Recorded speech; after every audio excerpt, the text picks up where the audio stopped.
lava pea fotu koe te holo pe koe mama o ki te mai whakapoko e laulota koe sio ata e vai koni utoa e kua ke hange tamaha whili vai pe ko haka matoa na e toki hifo mai kau kau ai mo ke whaka mani mani Hage haha ke whani fo mai me waikiki Fine o hihi fo peitu umua o sani Tuki lamu lamu hano tui tui ki vai Pe alo te ke mafola ke ne takele ai E koho o konga koula to me loto palasi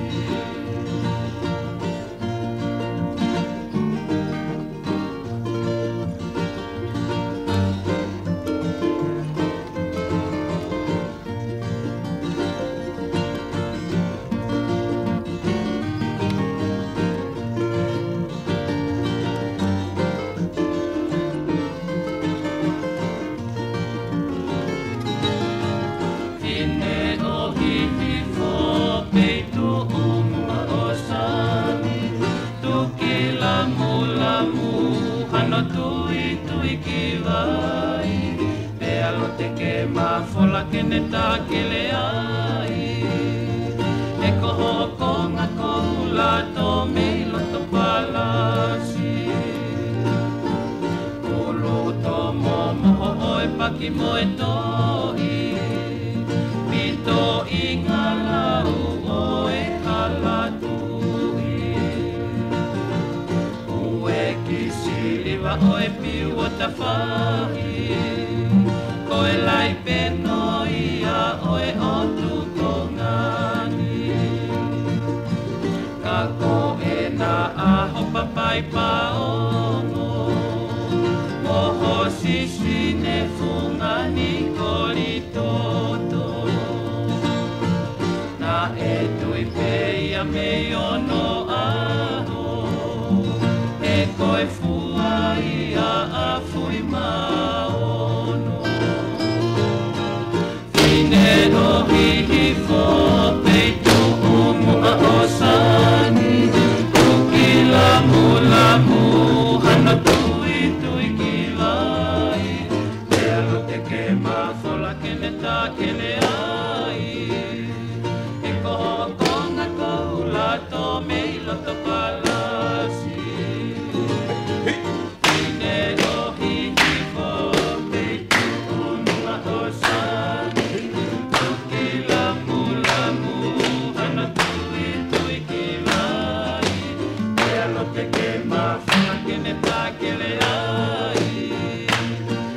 E tau whaapi whalangi langi ki he whiawhini.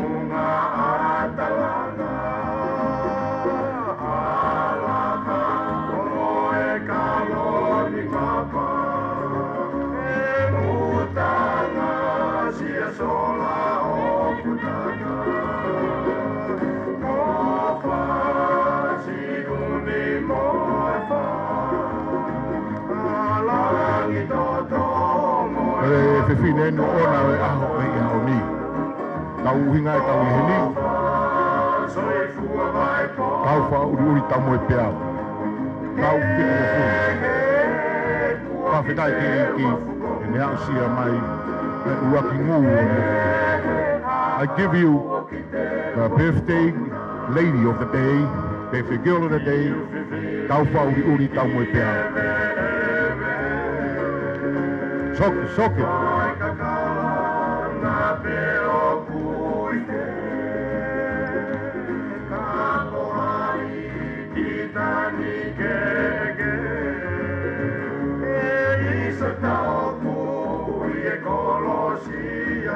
Marie, Marie.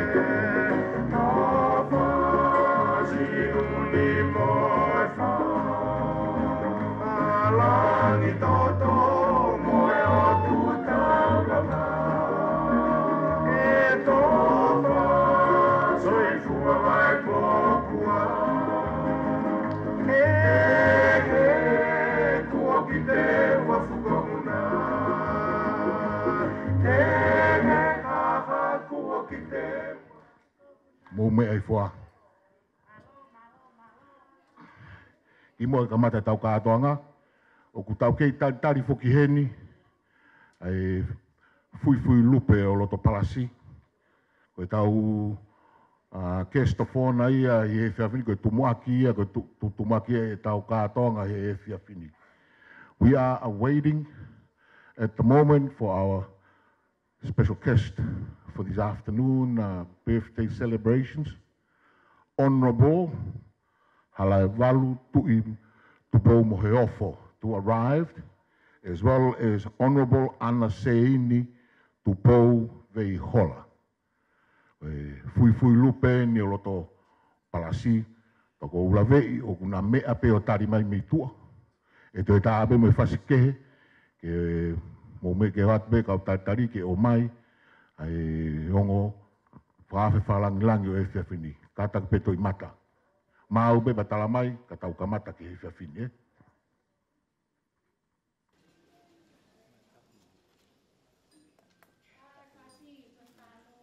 Tāe whasi. Tāe whasi. PJ, tāpe whasi, Kwa mori beto i mata wha ilonga mai te me mao mai mea mai fui lupe.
Vai mai tau whasi, tau ke tari koe, ke tau he tuwa ki tau katoanga o e whiawhini.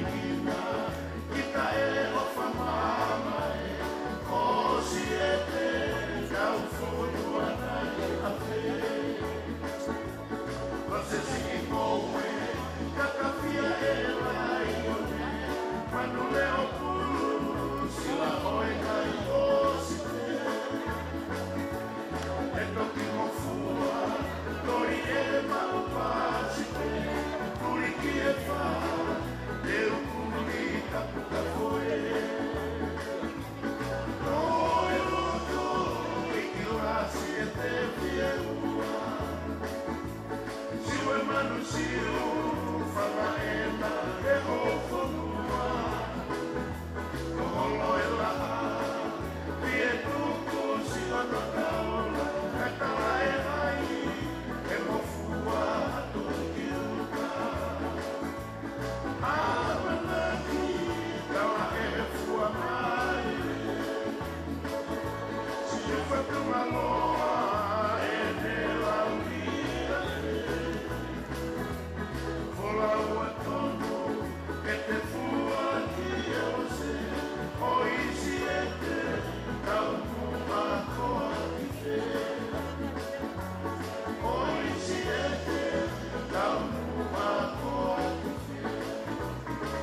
E tau ke tari koe ni.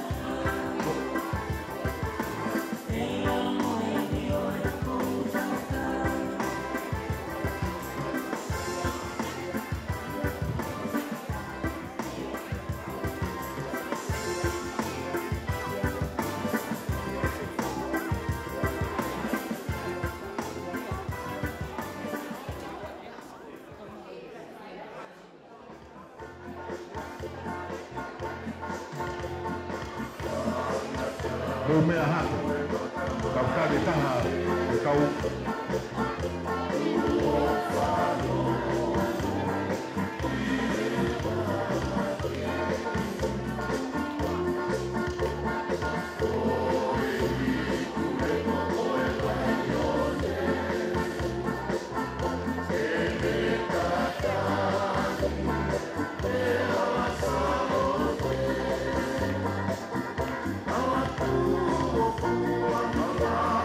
Eiki, Anseini, Taumoepeau.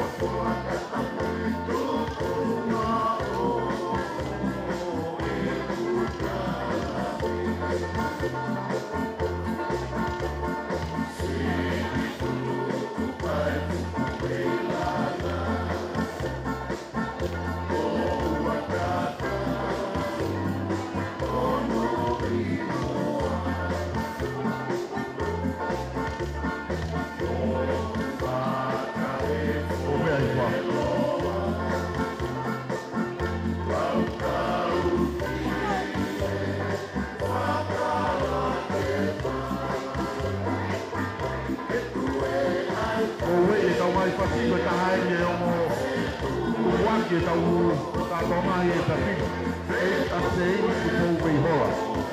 Koe ke mea mai e i harai walu tukou moe o. Soke! Kala ke tau wakara.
Bari.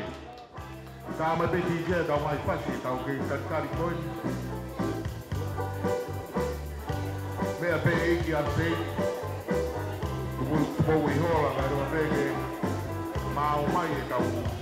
Kamon more i ke au. E tau mui.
Malo whakao mai.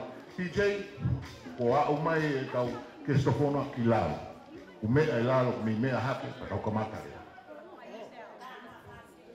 Kama fasi. Soke. Kama fasi na vai mu taulu mau ke lava taulu mau. Tuman.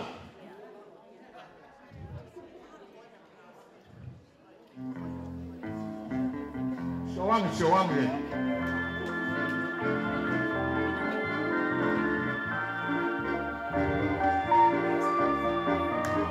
Tuwepe ke pasko wala na mama ni.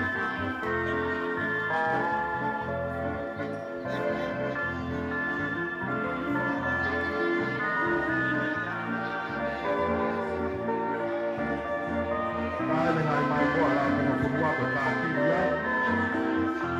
Kami ada itu friend dan berkampung uang awal itu. Kalau pen orang hiba ya tu fakam maafan. Kata kamu mehake. Kau tu wakil di tahu katong lagi dia ini. Kau mehamat, wakil. Eki halal Taumoepeau. Aí no disso, como lava o Taumoepeau, aquele que mora cá. Tem que lavar o Taumoepeau.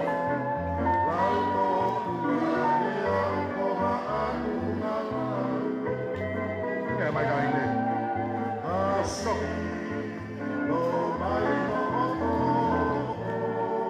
Fui lupe lo palasi. Kami pemain Sepitema. Aí disse, quando vou levar o Oiofo,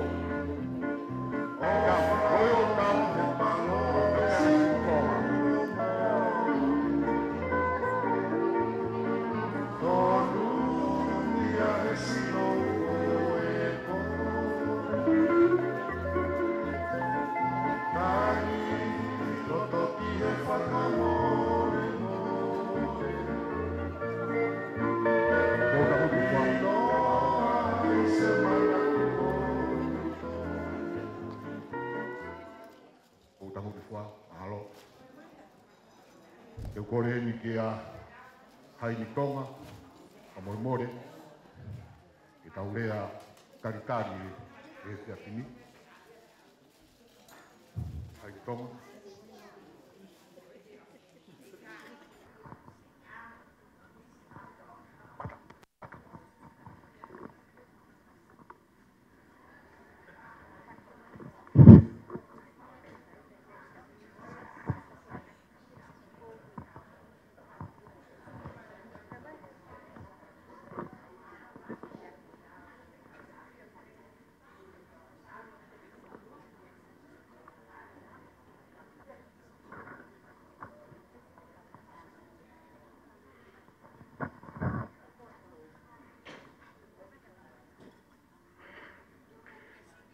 Tapu moe afio ai o tuata rotola tonga. Tapu moe o tahine. Whakawhiawhi, whakawhi, whakalangilangi ai honi. Eiki halai walu mo heo.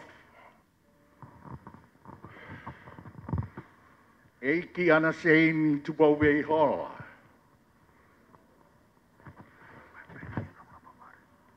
Pea mo kaimana, haori,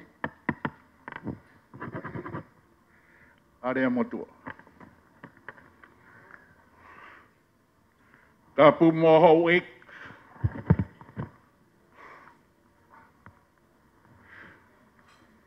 tapu moho amatapure.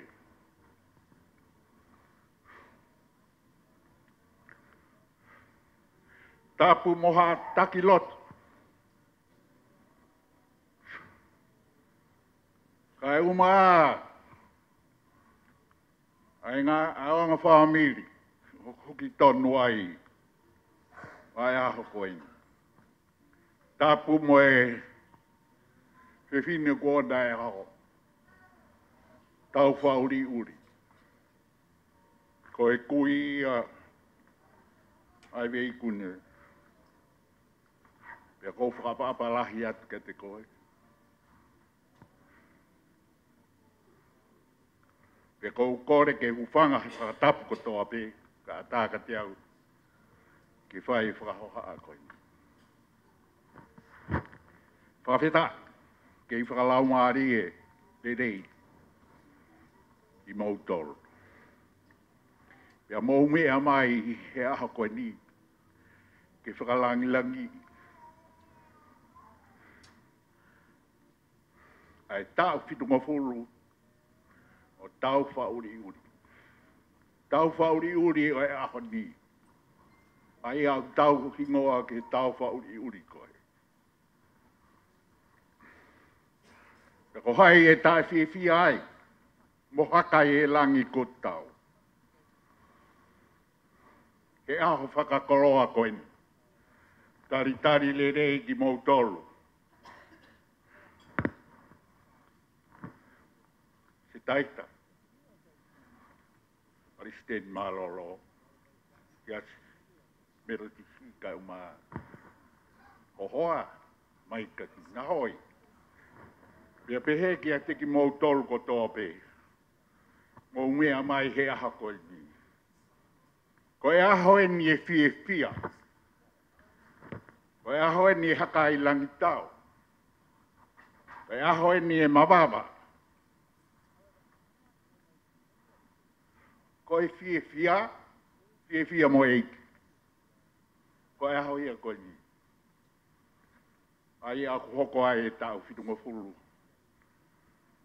Koe kaunanga koe. Taufa'uli'uli.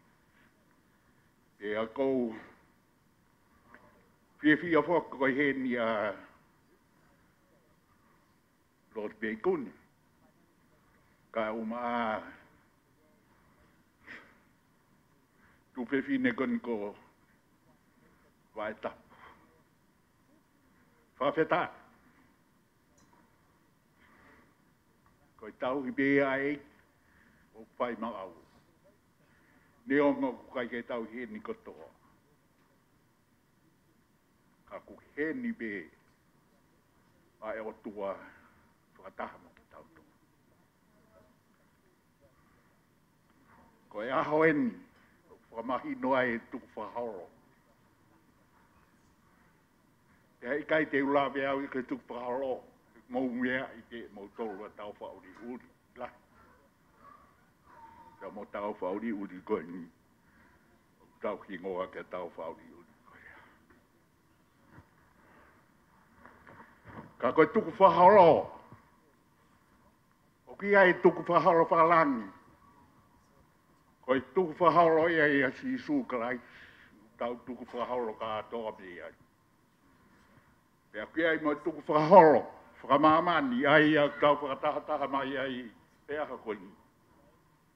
Ke tau whiwhi o whakataha. Koe kau whakawhi whakalangi. Kai uma ai. Whiwhi ne kuona e aho koe. Ko wofalahi atu te ki mautolu. Whakatauange. Ke tau whiwhia. Mo mababa. Ke koe aho eni. Pea ka pau. O ki ai ha mea. E matukunga. Tāmaki. Ia taha, ko e aho e nia whiwhia. Whiwhia mo eiki. Pea whakamore. Ka whia i hawhahinga mea pehe. Hui atu i atu ko atu i tua. Ka tau whiwhia ki tau tolu. Ke lewa e malanga kai tau. Halo.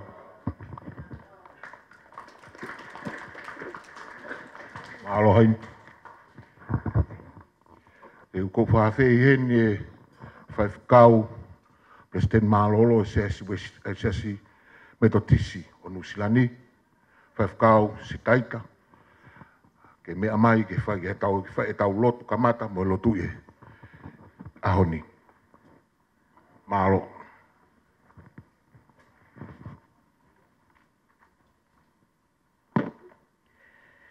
Tulo atu. Whawhetai ki he eiki. Ke o nai koloria mo langi he aho whakalangi u tau i ai. Whakatapu atu ki he ki tamaiki o kumea. Ai Taumoepeau e Katoanga'i Taufa'uli'uli. Tahine ko halawa alumohe o fo. Mai tahine ko tu pou veiho la. Pe foki ke i tahine ko kaimana hauori.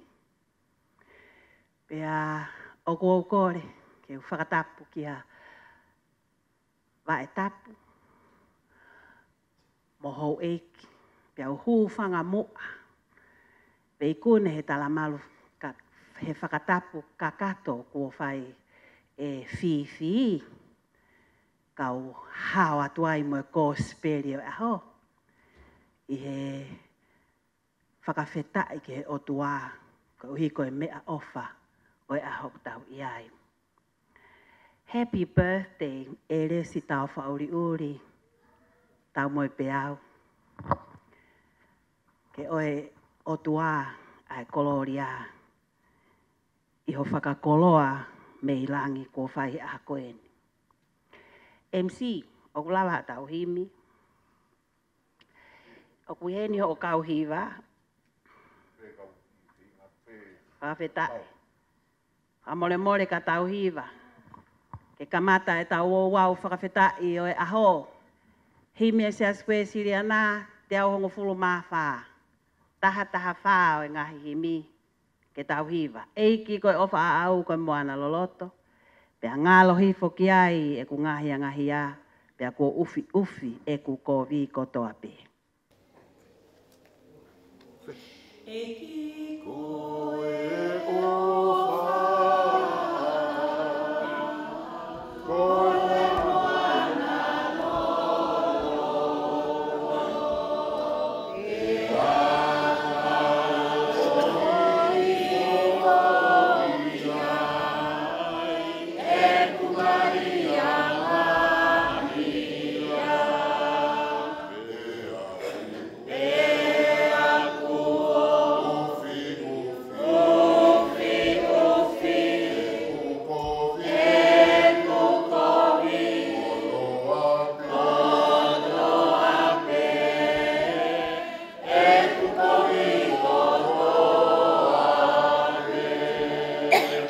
Te uspela tupe ai ngahi vesko ni o hangi katea te ke lava mai kau hiwa ia ai MC pe atau toki hiwa he ves whaka o si. Ko e taata o si su ko e mau fufuluanga. O kukalanga e kina ko e maa anga ia pe ata ina ki mamani kotoa pe.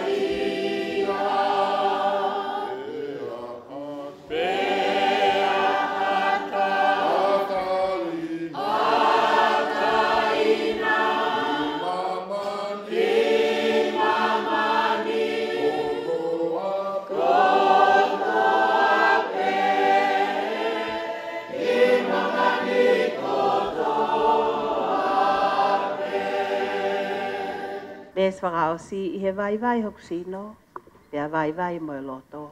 E pou e he taulani, hoku lau maari e hori, pea wongo i o ilo ai ofa tae ngata. oh.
whakatau wholofola.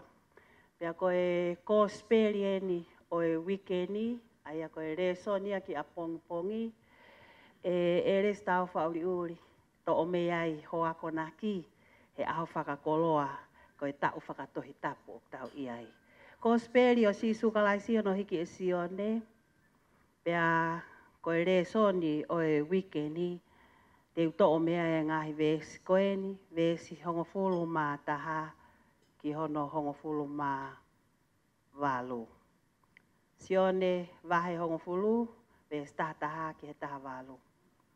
Ko e tauhisipi lele i au, ko sisu o wholofola mai.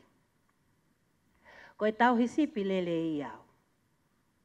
Pea kua pau ke ri aki e tauhisipi ene mo ui ma ene whangasipi. Ko hataha tauhisipi totongi, o ku ikai ke hangeia ko e tauhisipi lelei. O ku ikai foki ko ene whangasipi. Pea ko e sio atu pē ai toko taha ngā au e totongi, o ku hau haulofi, kua hola ia ka ri ake whangasipi. Pea ku oho mai lewa e ulofi o whakamovete vete whangasipi. Ko e hola ai toko taha ngā au e totongi, he uku ikai ke ne mahu inga ia he whangasipi. Ka ko au, ko e tauhisipi lelei. O kua maheni mo e ku whangasipi, pe aku maheni e ku whangasipi mo au. O hange peia ko e maheni e ku tamai mo au, pe au maheni au mo ia. Kua utoe ma te wau, ke wau o mate ma ki nau tōru. Ka nau hao. O kuia e whangasipi kehe, kua te eki ke whakahaa mai ki he loto a sipin. Kua pau ke whakahū mai mo ki nau tōru. Te nau whakaongo mo ki nau tōru ki hoku reo, pea e taha ai tākanga sipi, pea taha ai tauhisipi. O ku tupunga e ofa ai tamai a te au, ko e ku whieri aki e ku mo ui, ka e toi mao mai e au. O ku ikai ke whakapōpula i au e hataha, ke u fuaki e ku mo ui. Ko hoku lotope, ke u fuaki e ku mo ui. O ku mao mawhai ke fuaki atu e ku mo ui, pe au toi mao mawhai ke whakafoki mai. Ko e whatongia ia kua tuku mai, e he uta mai ki a te au. Ko e tauhisipi lele i au. I am the good shepherd. The good shepherd lays down his life for the sheep. The hired hand, who is not the shepherd and does not own the sheep, sees the wolf coming and leaves the sheep and runs away, and the wolf snatches them and scatters them. The hired hand runs away because a hired hand does not care for the sheep. I am the good shepherd, says Jesus. I know my own, and my own know me, just as the Father knows me, and I know the Father. And I lay down my life for the sheep. I have other sheep that do not belong to this fold. I must bring them also, and they will listen to my voice. So there will be one flock and one shepherd. For this reason, the Father loves me, because I lay down my life in order to take it up again. No one takes it from me, but I lay it down for my own accord. I have power to lay it down. I have power to take it up again. I have received this command from my Father. I am the good shepherd. Patapu atu tamaiki, kai whaiha ako naki, ki ho mou ki whine motua. O tā puaki e otua, o tā uwhitu ngofulu he aho koeni. Eres Taufa'uli'uli. O kua whiri mai pere soni ko speri o e wike. He koe Taufa'uli'uli ia o mai he Katoanga'i mo e eiki e ku tauwhai. Koe uhi, koe whae tauhi koe. Koe tauhi sipi koe. Koe waifi ki he huse pāniti. Koe whae ki he whānau. koe kui ki he makapuna. Ka koe tauhi le lei o ku ke whai, he ofa whakaotua mo e whakasewaniti. Pea kei me atu ai tamaiki tau mua ho Katoanga'i, o ku kei lau maari e le rei, a wa e tapu he a koe. Haka i he langi kua tau a veikune mo e loto whare. Whakawhetai ki he otua.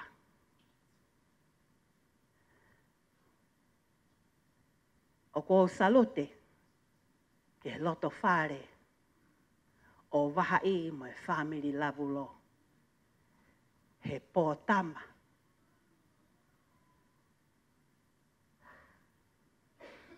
He tuu hengi mo e mohe tuai. Pea fatua e tama. Ke hoko he aho koe ni koe sewaniti tauhi sipi.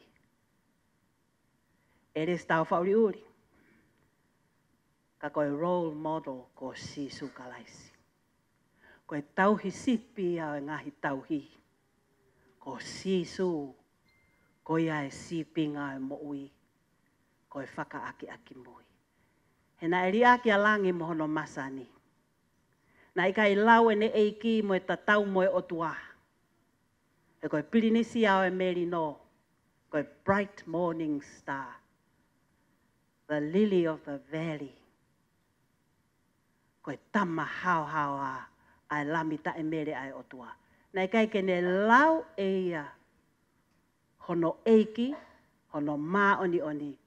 Kai talango fua ke he tamai o hifo o whei lau ke hoko koe tauhi sipi ki a koe moau. Pa ko whakawhetai ke he otua. He ne to ukupu aki koe. Koe uhi hange koe whakatau kei kua whai e whiwhi he taritari o e tamai ki. O ku ai a koe a hingoa o e kui a veikune.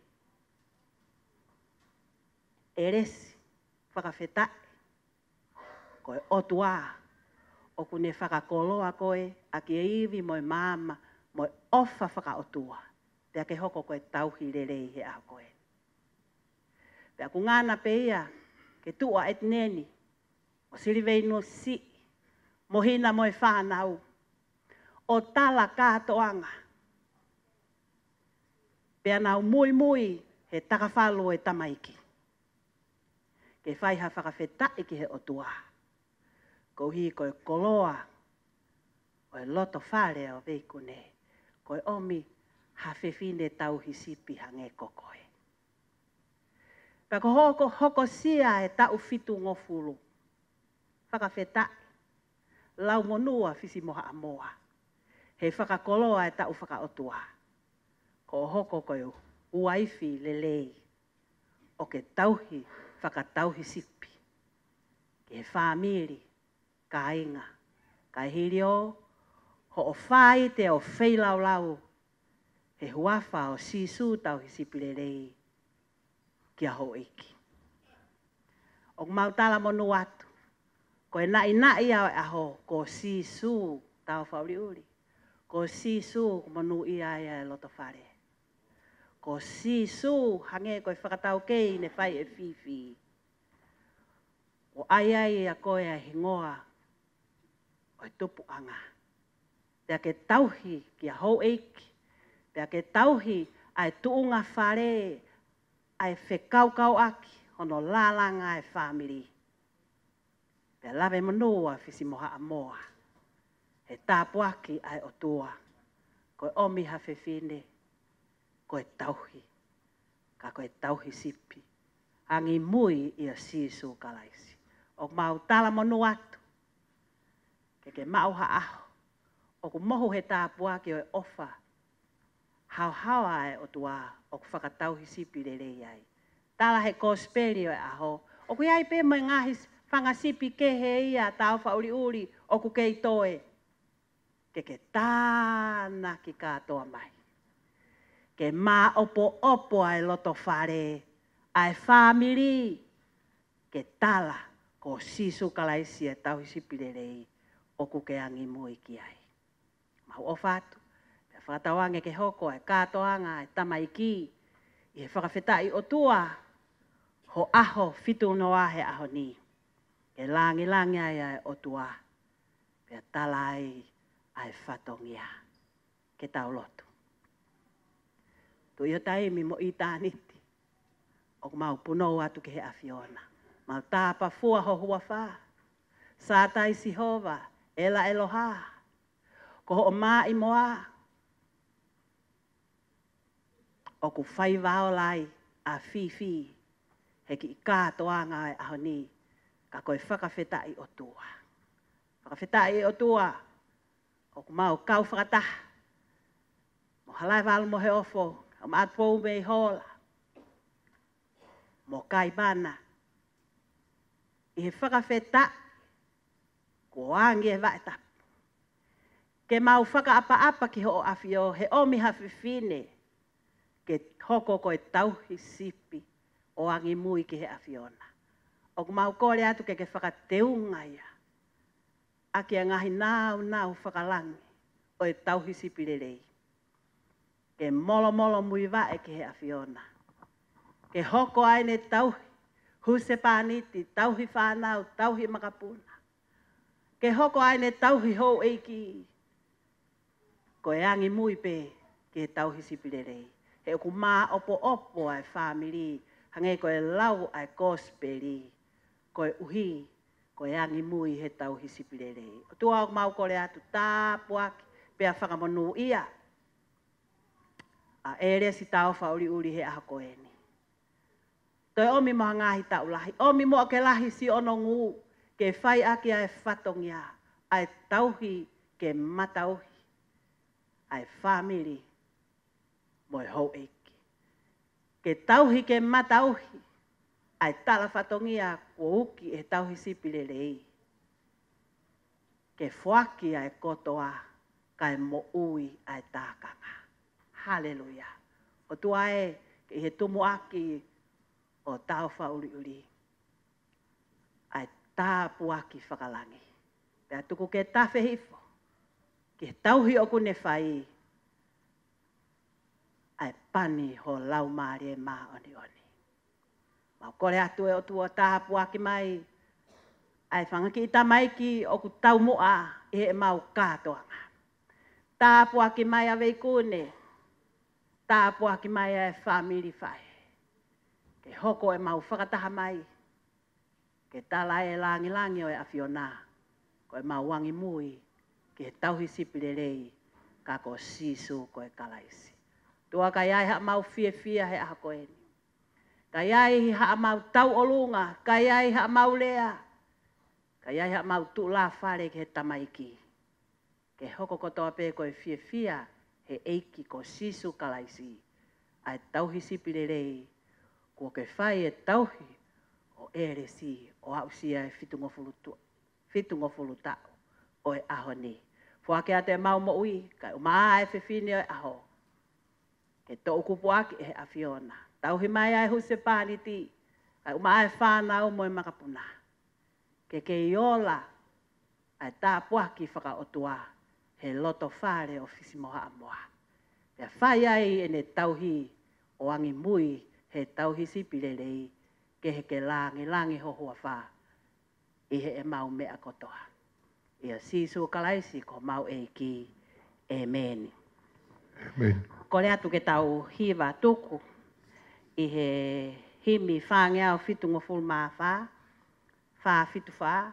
Ko uloto toa pe MC. Ko uhi ko lawe ipe ko lava maha o kau hiwa. Ko ia. Ke ngana e tau whakawhetai o tua. Mo e tau whakafolofola o tau Katoanga'i. Whāngeau fitungofulu mā whā himi. Tau hiwa peha vesi e ua. Hoku tau hia si hova o iau he ofa. E kai te utu e noa o iau he ofa. Tene kumi hoku hala, pou he whaingata a. Teu ai keinanga anga o iau he ofa. Ku tau hi a si hova o iau he ofa.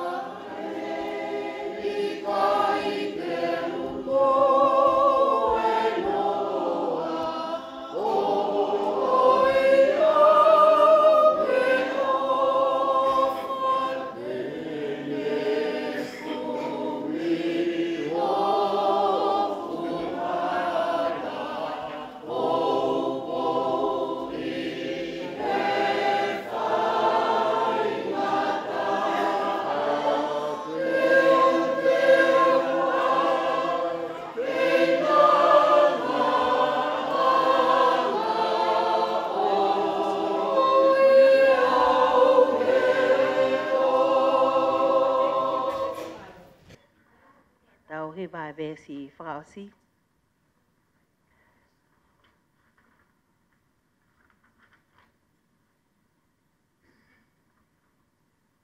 Oi e te tau ki monu ni o iau he ofa. Ngō we e lau mui mui o iau he ofa. Inu he vai whakanonga, tāri e ne wholofola. Mā tāsi ono fofonga o iau he ofa.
Ele si Taufa'uli'uli Taumoepeau. Ke tāpua ki i mai koe e si hova mo ne tau hi. Ke whakaulo mai e si hova hano fofonga ki a te koe mo ne alo ofa. Ke hāngai fofonga mai a si hova ki a te koe mo ne atua e merino. The Lord bless you and keep you. The Lord shine his face on you and be gracious to you. The Lord turns his face toward you and give you peace, now and always. In Jesus we pray. Amen. Amen. Malo. Whamalo atu whewhikau. Lawa e nolotu e ahau e honi. Te tau hoko lewa ke ki poloklama no koe ni. Whawhenga maari e ne a piani. Ke ne whae te tau poloklama hoko.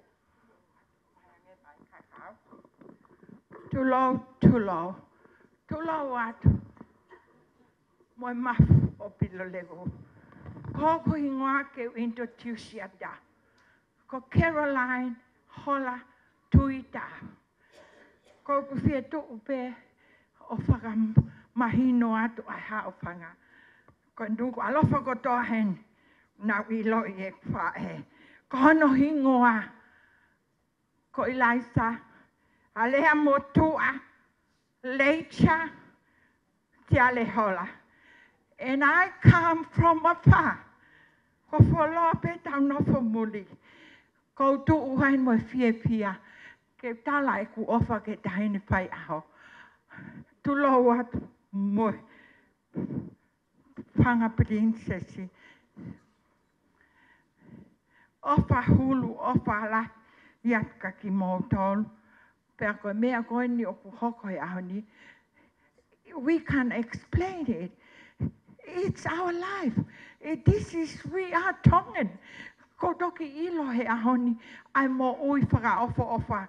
When we feel beautiful, we are beautiful with our Tongan culture. I love you all. Thank you very much. Malo pito kalo, ma pas tu toki ai. Malo pito, malo. Teki hao te tau pokalama hoko. Our next program, I'll introduce Piani Mafileo. Our next to do this Tongan protocol, and she'll explain it. Mo whamori mori pe ka tau wawen hoko ki ai, o Piani e ten whakahoko atu pe. Ko ki whakawaha mapa pe, ngota maiki, o tau wao ko ngari ka tau Katoanga'i. Mahalo. Ko lebe ke hūwhanga he ngai whakatapuna e ka mata aki ai Katoanga'i. Ka ko kore whakamole mole atu. Mahalo koe taimi e ni o e whewhine birthday ki hono pohi e ne keke. Pea te utoki hoko atu me iai. Malo.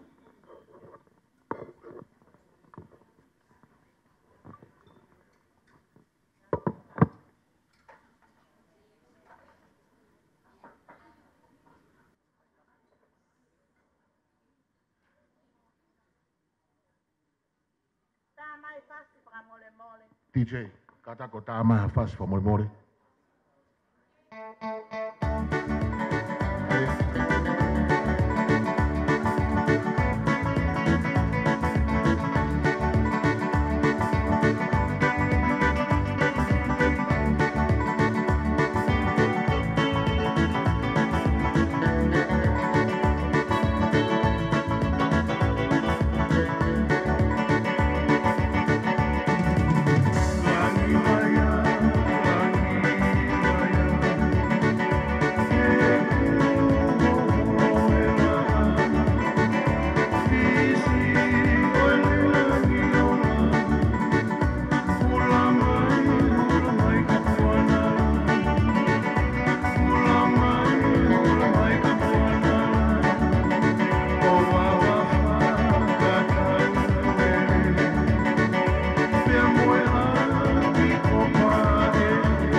Taki va molmore family fae a ke fine aho o mai o taki mai taki fine aho molmore pe ala mulo hena moluma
Happy birthday to you.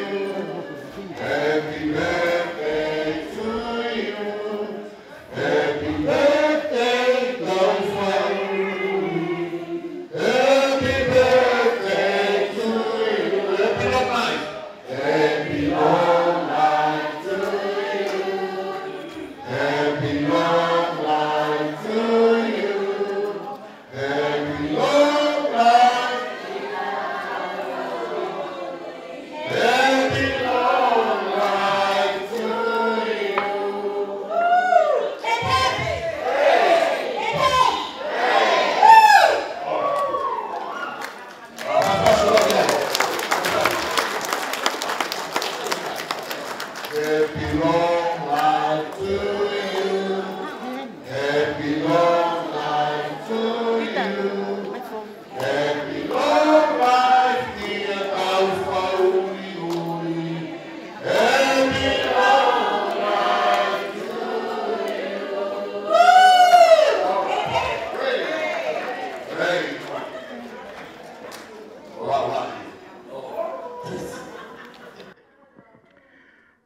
tapu mo e tolu tahai o tua o awhio I ho tau lolotonga. Pea tapu mo e hau o tonga, ka koe ono I kuonga e otu whelenite.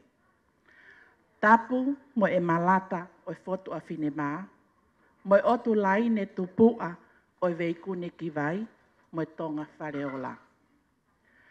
Whakatapu foki ki haa kotoa o tau iheni I kele keleni, ka whakahoko atu ai ki fie matamuani.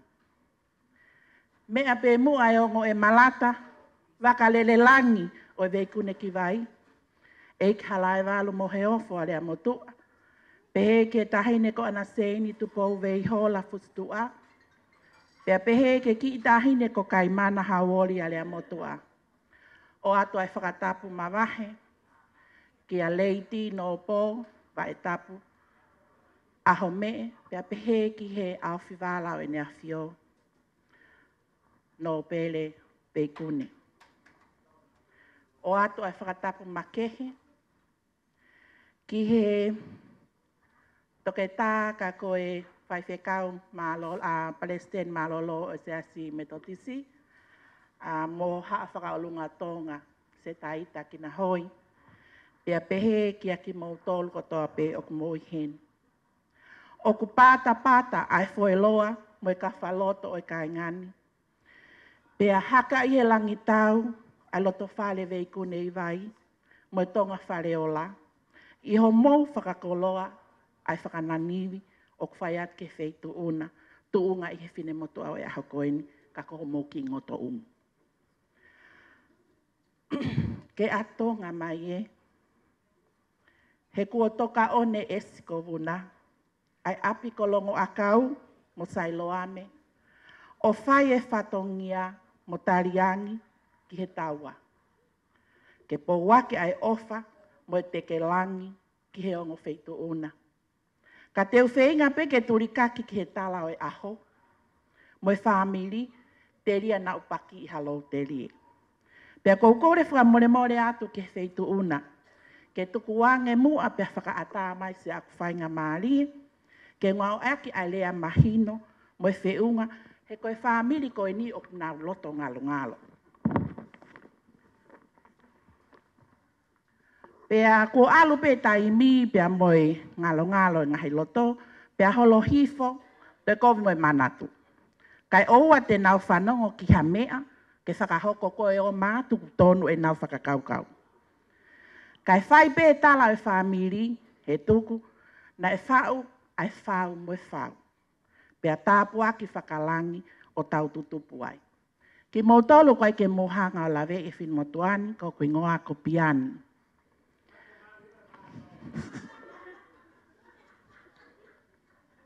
Malo.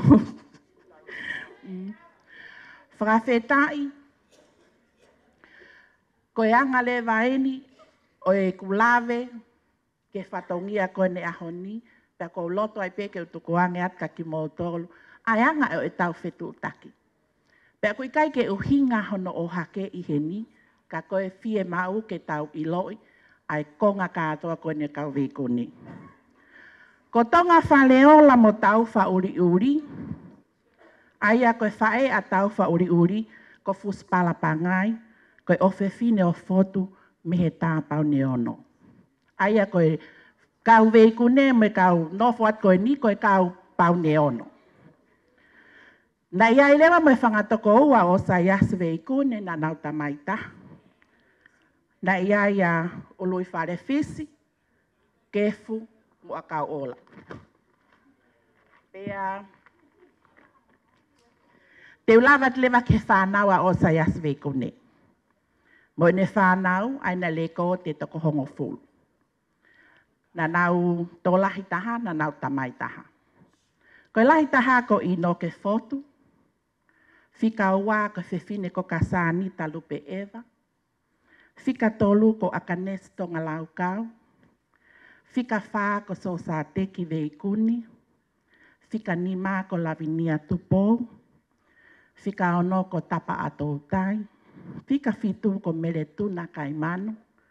Fika walu ko manase fou ki moana. Fika hiva ko sein whakalolo ki ana. peha ngofulu ko paula ko ngaika. Ko tangata koen ko ino ke fotu. Aia koe fohalai tahaeni o veiko o sayas veiko ne.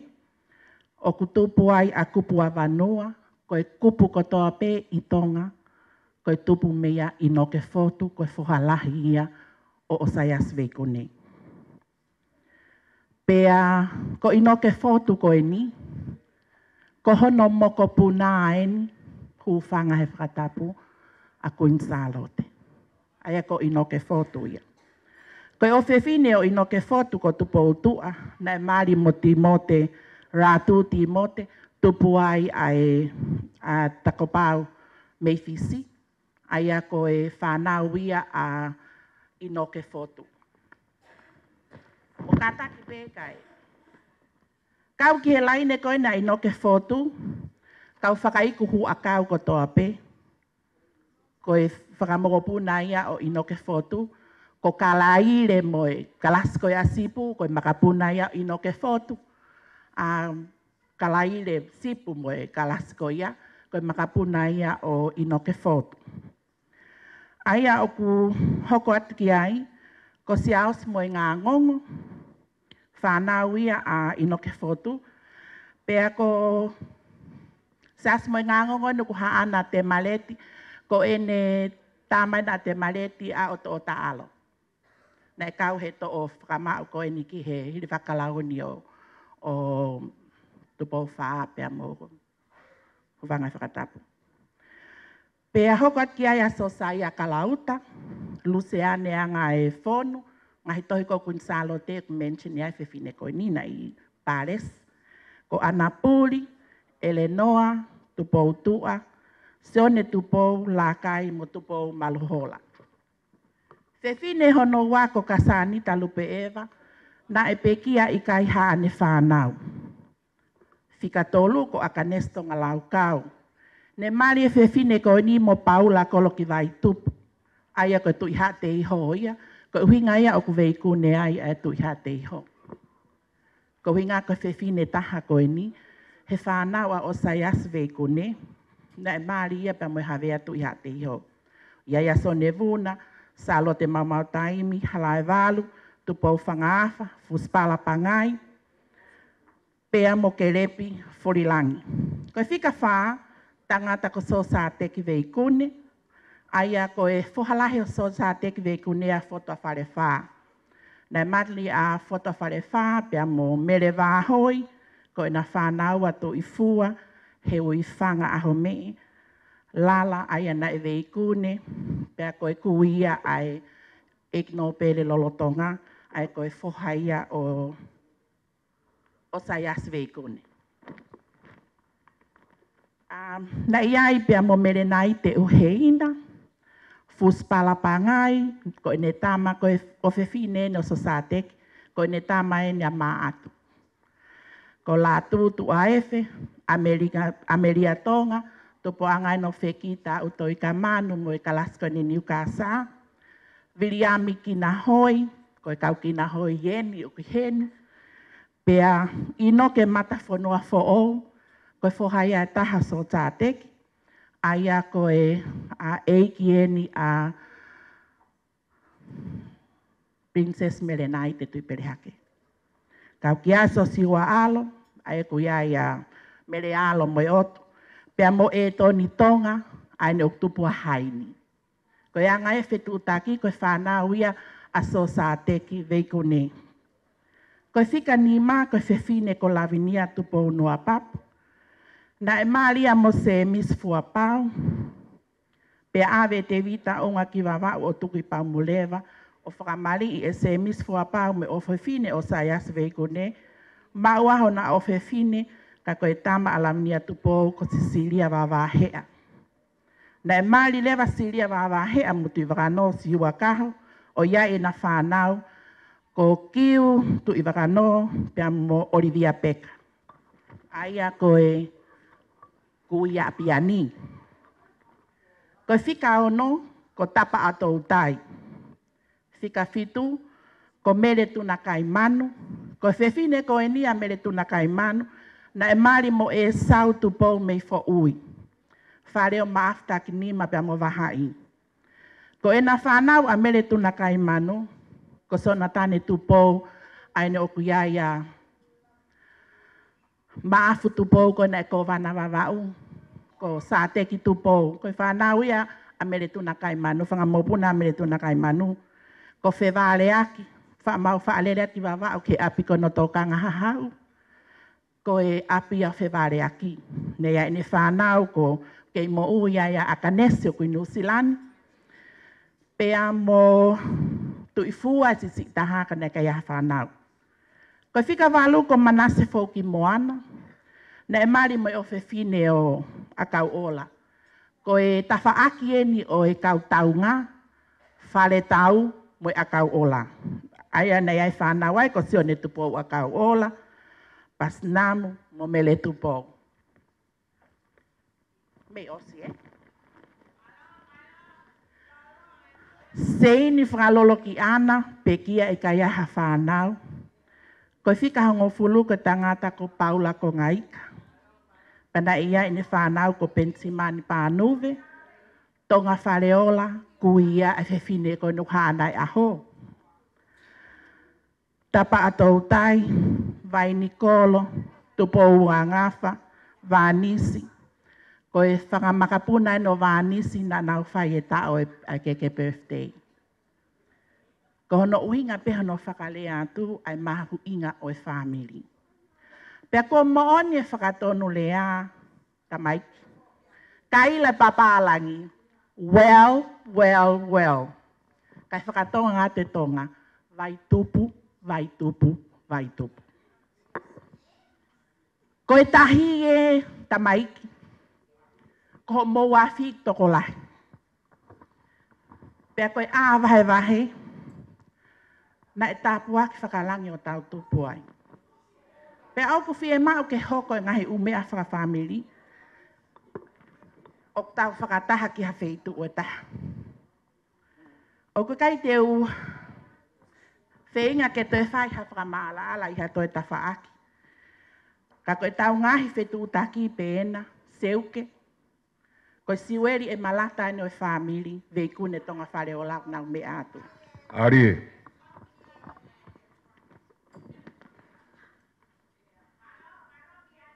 Ko ne lawa ia ai ki i whakaosi ko ia, ka tau hoko rewa ki he keke o iaho. Alo. Kata ko tau hipe merino, ko e kisia e tau Katoanga'i. Ka mahalo wha, ko mamore pe. Ko e kisia e tau Katoanga'i whiawhimu, tau hipe e merino.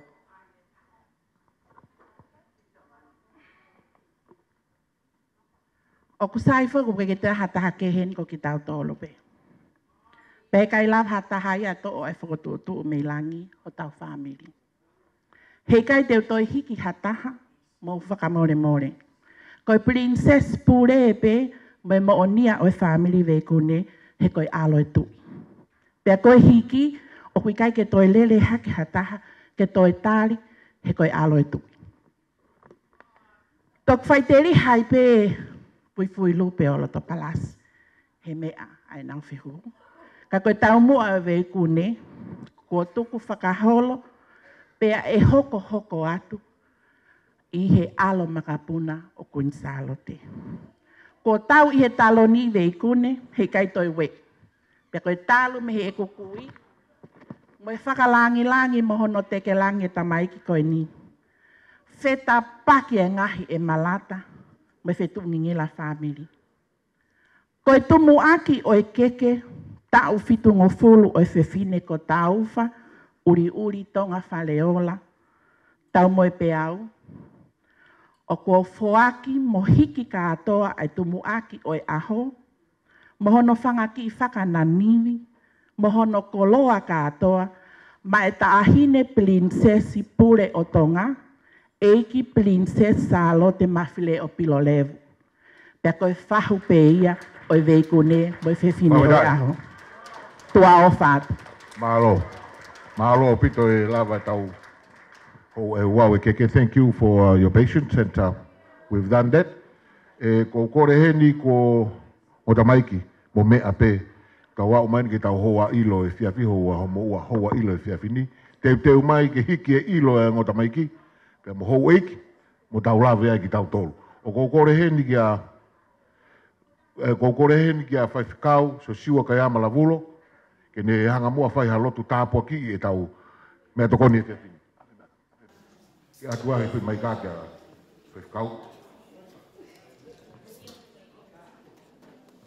kon koe mai kāni ka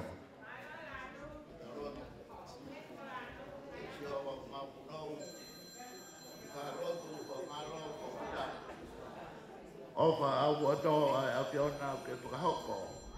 Ai whakatutuko ai tangata e haua koe. O mau whanau ke o mau tala. Mei hei, whai whikau mau whanau ke o mau tala o i whanua. Whakawhita e me anu katoa pē. Tau anga pē ei, mau hapai ato e whei lau lau. O i haua koni katoa ina se e pui lupe. Hau eiki, ka pēka ha mau tāpore. O me ai no mau maro ka te mau tō. Mau kore me ane si tō klais ko mau whapaoi. Amen. Aro mai tau. Te te mone ki hike tau ilo. Te pire hi mua, mo te pire koni. Ka mau wha mo le tuke whakerei e pe me lao me hei. Ko mo tua tu au. Ka te whapa whahat ke tau mea to koni. Mau pe me tua. Ko ni mau pe ku kamata ka kukore atu kau whawhine. Mo hanga hike ke hike ilo. Ka mai ki. Ke mau ka kamata e tau ilo e whini. Tā pasi. Ka mau whamomore tau te merino. Tau fia peki ngadi o tau nuwalofa tau toro.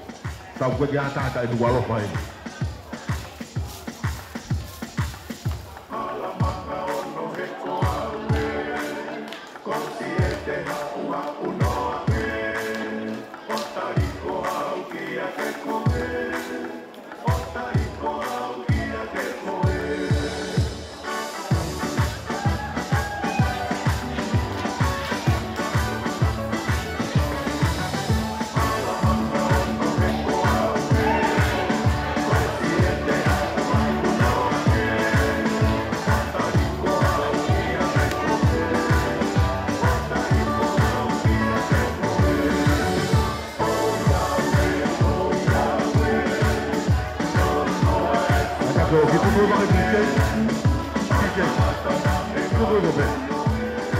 Tau pasi e roto mai ilo mo ma me to koni.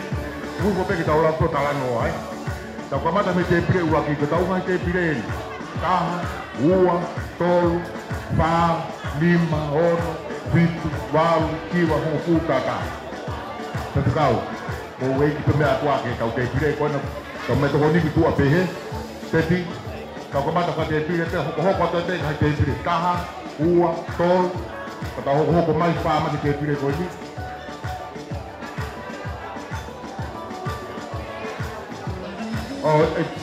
We are going in numbers, ladies and gentlemen. We have number 1 here, 2, 3, 4, 5, 6. We go by table. The food is out in the foyer. You can go and take your food from there, then you come quietly while we try and get everybody's plate.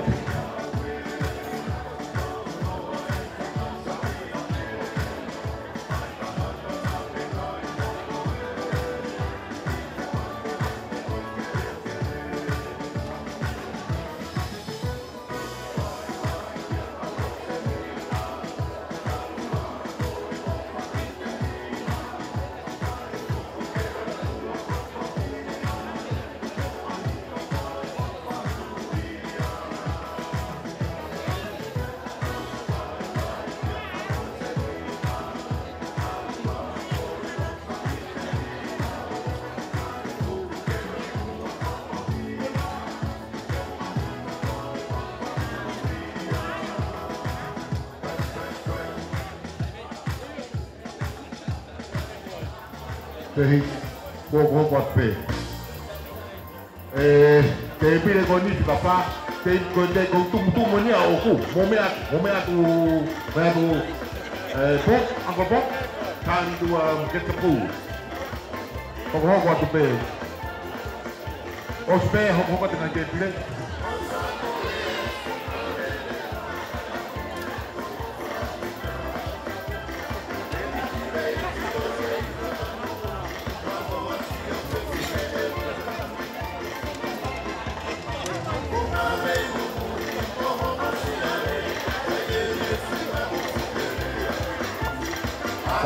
mole lo tonga mo de maho mo beto koni. Ko pa mo nai ki kato pes uri na puri a henga pa mo to atu ya ka. Te kaka ko pa me ka o ki pes uri. Pa ke a se ni pia loto. Me ma una pe ko to tapu kwa loto. Just announcing if you see a little purse, black purse that was there, can you please give it back? I've got no money in it, it's just my Bible in preparation for tomorrow. Thank you.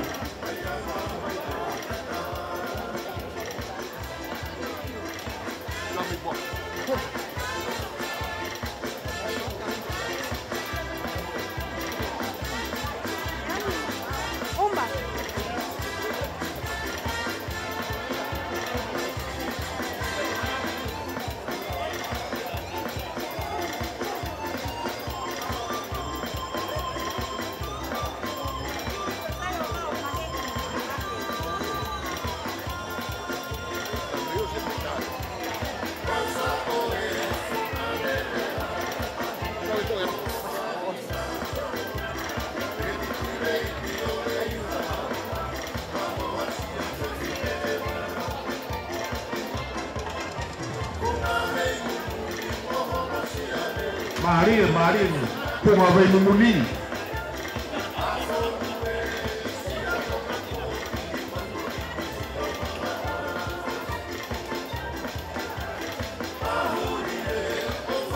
Matoanga beki kato, e ki pesi ka mahata si wa toita pa pokimani. Ua tangata ke ma, pehe i tege ta pa. Please.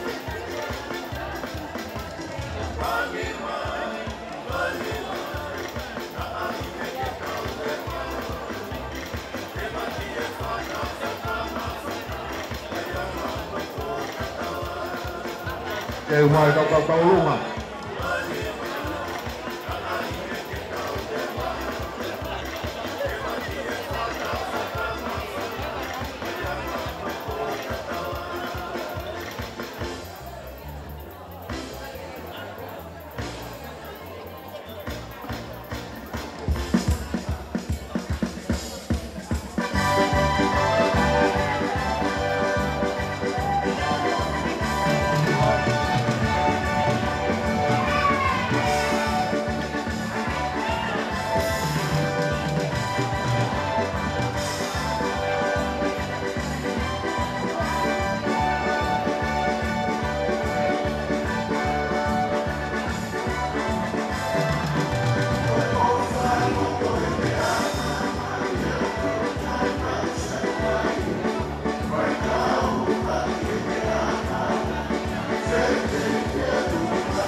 Kalaine, Fai'aho mo te ki o toi te e.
Agrei pe la IPTU.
lelei piane, ai ngahi whakahoko.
tāpe te pire. A tāpe kona we tau kiu ena wa tāpe. Ki moutou te ke maho o mea takoni. O kiu wa te pe.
Akape lai me ke me mau me tokoni. Akape lo tonga mo i lo koni. Ke mai tau mai rea, mo tau mai tau o ma. Mo tau pa e mo akape.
Ari, awai, walofa na Maria, eh? All right.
Akape tau ke pire, o tonga tau kantari kon ke tau lak dia.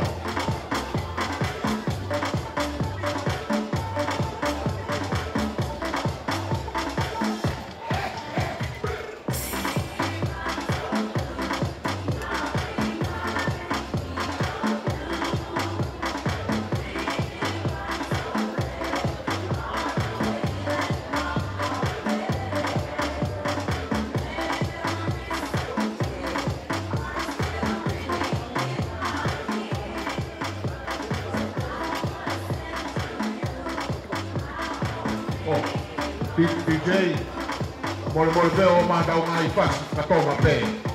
O vilai e veo mo aki me ti e copyright ko ko ha tau men. O mole veo.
Ie, arie. Tau kataringi tau rea uwaki o e tia kini. O kwa momole pēle.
Soke. Io.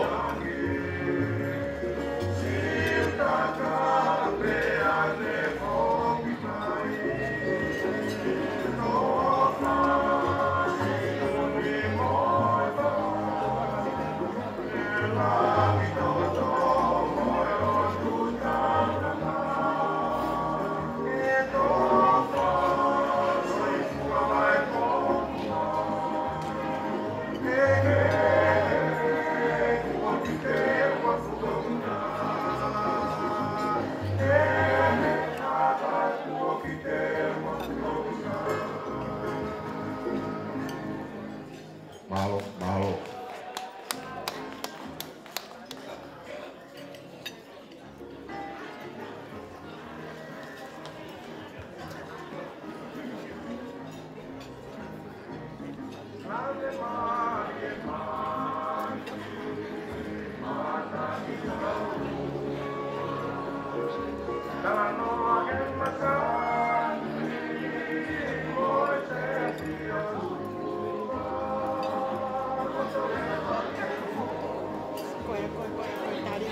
Koivos äijä pääsee kuin niin ja muu loto. Mä pääsee kuin niin, mä oon tuu. Koe ua fuuke muu kotoa kakao.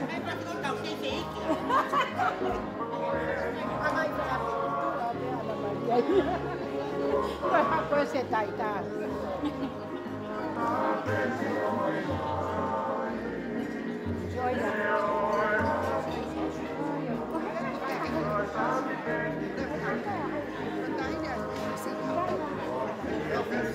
Io, sai,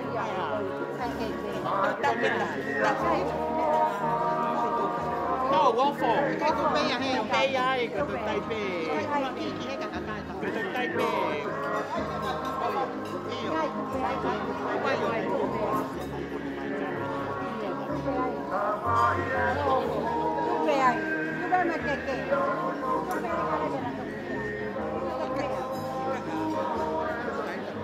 La María.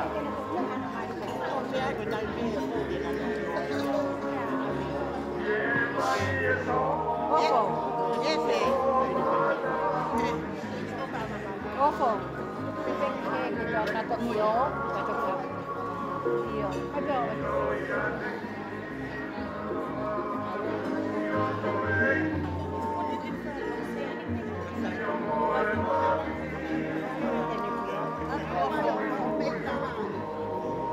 Soke.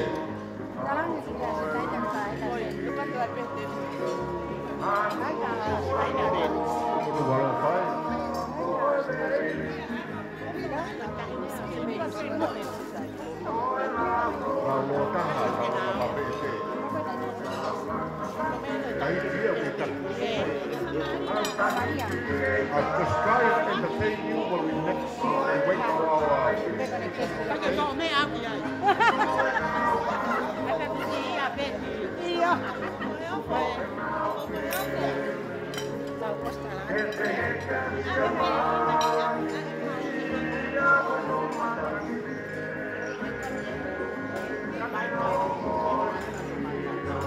Soke.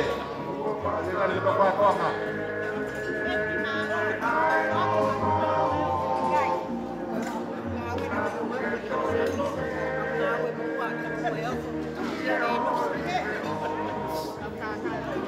Mari itu mata.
Siwere pasti, laga pesi toma, siwere pasti. Ciolo no pesi.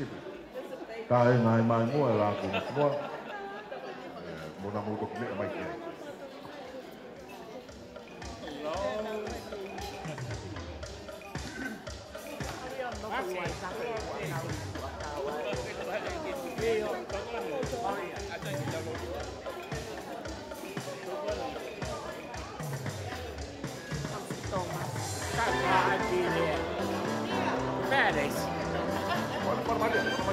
Betty! Can I have a speech?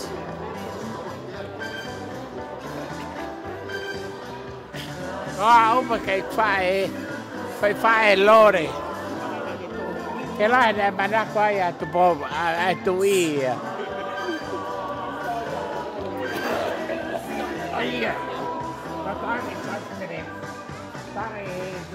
What are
Ora pega mo mea.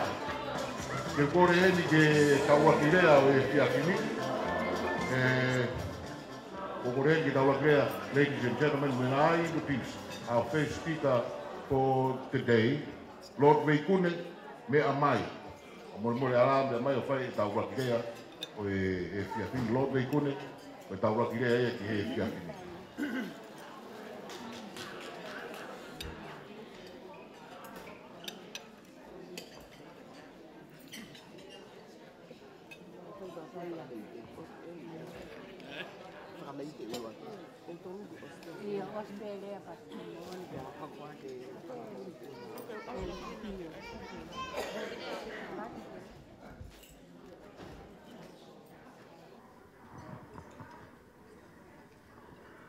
Atena whatap ke tua mafi.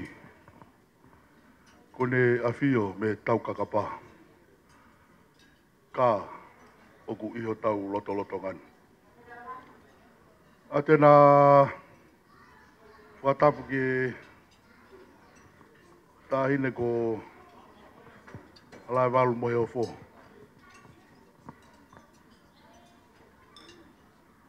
Mai fui lupe. Utoa ko hakai toke lau. Tene whatapen ki a fifi. Fisi moha moa. Bawo moha matapure. Whatapen ki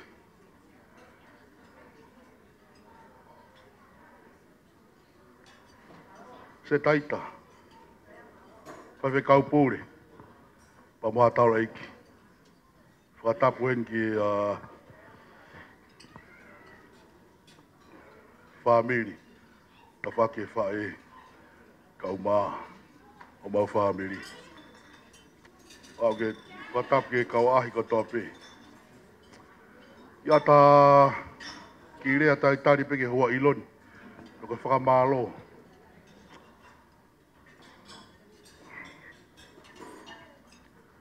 Ihe osi koine nau tuku whanua koine tawal tolu hiwa. Na haere atu po ulaki. Pea mo oseasi veikune ai oku ihe pou hono. Ko oseasi veikune na kau ia whakatapu he toko hono koi e tuku whanua. Malo. E nau haere ai ke nau awe lo tuki niwa. Pea hake wakai e tolu i wawau. Ka e hake wakai a oseasi i niwa top tap. Pea haka koe ne wakako o se astonga tuk whanua o kulolofi mai kau niwa i he waka ko teutau. Pea teutau koe ke nai peki ko kau na na he waka koe na o se asi. Paka hingoa waka o se asi koe vutu longo. Ko hingoa e mo waka koe ni koe vutu longo. Pako oko maka kau niwa ka me whakatapu ke nau tau pana mea te o se asi. Ke tuku mua e taho ki lalo, ka nau hiki mai e waka ki uta, ka nau toku whai e mea kou nau tokanga ki oi. Pea pehe tokua, nau hiki koe waka mo nau hiwa i pe himi, ako i pe kau niwa, mo whai pe mo nau lotu. Pa tuku ai pe koe lotu koe niwa, e ki motua niwa ko whiwhai. Pako, kaka ki tānoa tahine moheofu, e pea i pe.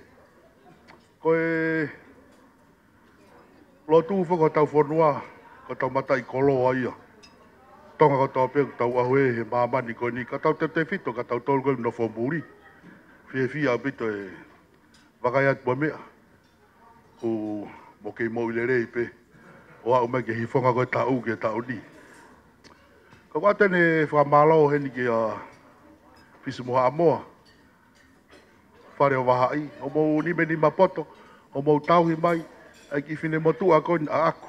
Ka ko Taufa'uli'uli, nea ngope koe kui, ka ko whakape whakatapu. Ko motu a no pere whakawe a ene a fio, whakatapu.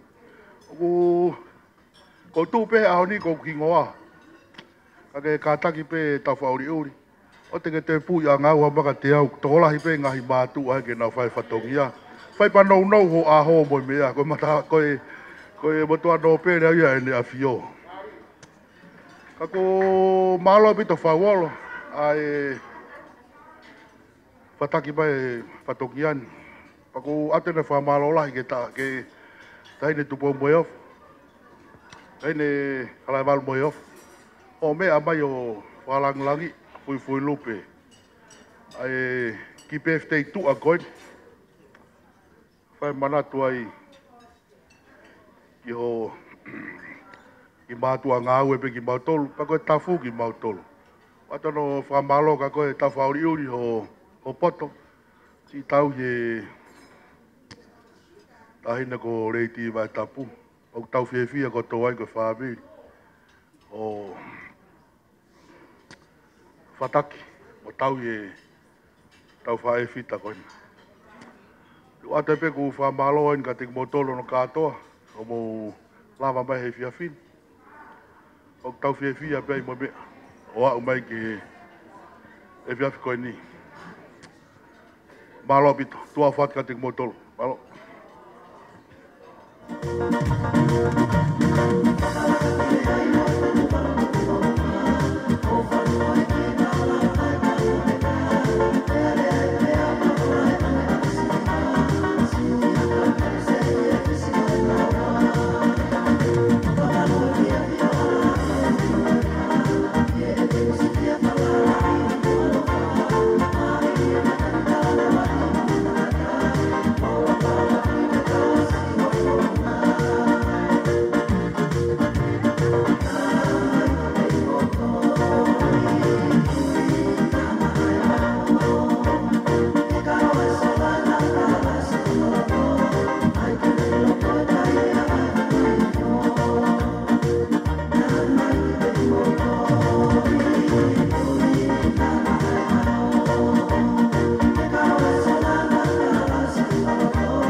Hoko taurea hoko.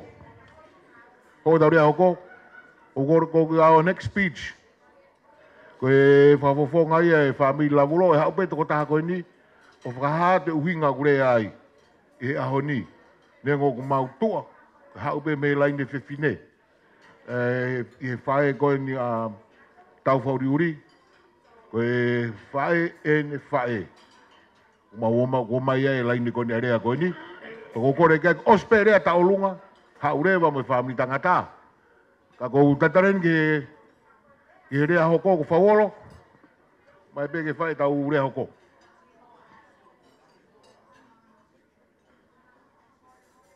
ta te we mo ta olunga hiri pe ia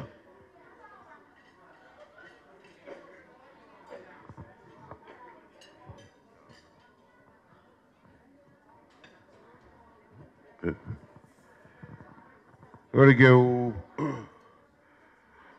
whata pa mo ia fia tua mafi. Whata wat eiki halamal mo off.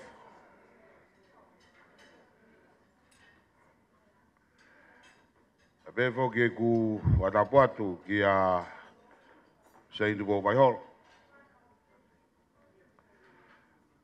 Kai talamua ku hinga o whakatulo atu he e toki whakahoko e kurea o tu koe nio e whawhongai whamiri e lavulo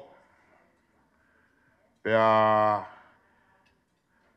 kou tui pe ku lavei o ku i he ope tahine halavalu mo e off ka whakatapu ke tumu e lavulo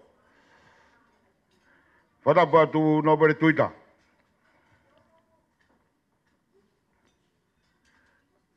Ape he, whatapa tu ki he whare veikune, nobere veikune. Ek nobere nea fiot po wono. Pe whatapa tu ka fifi, amata apure. Whatapa tamu e beau.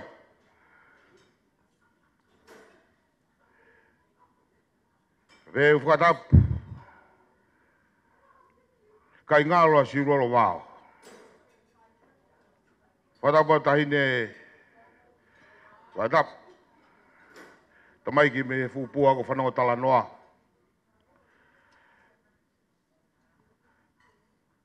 He whakatapu atu whoki. Makehe. Mai tahine ko ia. Mai whinemotua koe. Hana. Ai aho koe ni. Tau whinemofuru malo. Ai ofa e o tua. Whakoloa ki e tāpua koe mo ui. O sia hono aho. E aho koe ni. O mau whawheta ia i ki o tua. Tahine. Ha walu. O mo ofa. E ofa mo ta taki e o tua au whai mai ke mo ui. A Taufa'uli'uli. E au sia mai aho koe ni. Ko whakau tua pe. Pea i o kuno whanga. Whanongo e whita pekina. Ai tawaki koi ai e ki a Taufa'uli'uli pe moe Fai'aho. Ka tu mo ke utarate pe a koi ni. Ka kai ke aha mi no Taufa'uli'uli. Ko uhi ngai e ku fotu atu koi ni. Pea ko whanau ke tānoa Fai'aho pe kou whapapalahi atu ke kau Fai'aho. Ka koe mau hiwa mau tolu nai whau e tuita tolu wafi. Oku pehe. Haku la ne ufi tahi moana. Ke ilo hatahi. Oku ne wipi e hala tau wha me wafu kobuna. Ke ilo hatahi hifo me uta. Toki mau hapasi, gango fua, ke tu uta i loto nuku alofa. Ko uinga ia. Uinga ia mea na whanofo ia kolo Fai'aho. Ko uinga ko ngo api, ko palasi. Ke mo whatai. Ko uinga ia mea na maunofo ia tautahi. Ko teke pe langi e whituna. Kai tuku mo ke tala hoku uhinga. Kamu uhinga ko whakautua tuai o whai ai rea koi ni. Tupuanga lamulo. Ai utuk mea ia Taufa'uli'uli utau heni ai. Ko tonga puku tuene toa. Kono foha kau mawai. Te whanau nau pehe kai te uhange ko piani ke mai a futohi. O lau e futohi. Te whanau nau peo ki i shortcut holo pe ku mea i pehe tahi ne.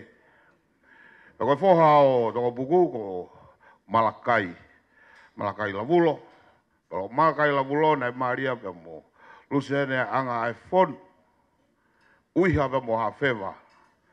Pea ko uiha pe mo hawhewa deongo pe kau fōi ki mautolu pe me hifo. A koe kau hapai. Ka koe whoho no tala upehe. Haapai veu. Kolo pea ua. Ke mou hau ke tau katoa. Ke tau whakamanatua. Ko e kalau ni o kutui mo unga. Ko uinga aia nai. Ke tu whaholo mea ebe ia Malakai lavulo ka mulusia ne na whanau wai. Lai taha ko te vita whatainu hiwa. Lavulo. Ke hoko ai. Saimone vavai papalagi. Lavulo. Aia ko tupuai ki motua koi ni. Pea hoko ai son loho i pangai. Lavulo. Pea whika whaa te nera mahanga. Koi kui ia a Taufa'uli'uli. Ko te nera mahanga. Na e ne whanau. Ko ne whanau. Ko tupou. Tupou tānea. Solomone lavulo. Pe mo tonga puku lavulo. Pe ko tupou. E Maria. E istola hafoka. O istola hafoka. Pe mo tupou tānea. Ne na whanau. Na whanau. Ko rita. Ko rita. E mariko Paula Whareola. Aia koe whae ia Taufa'uli'uli. O kalo pet.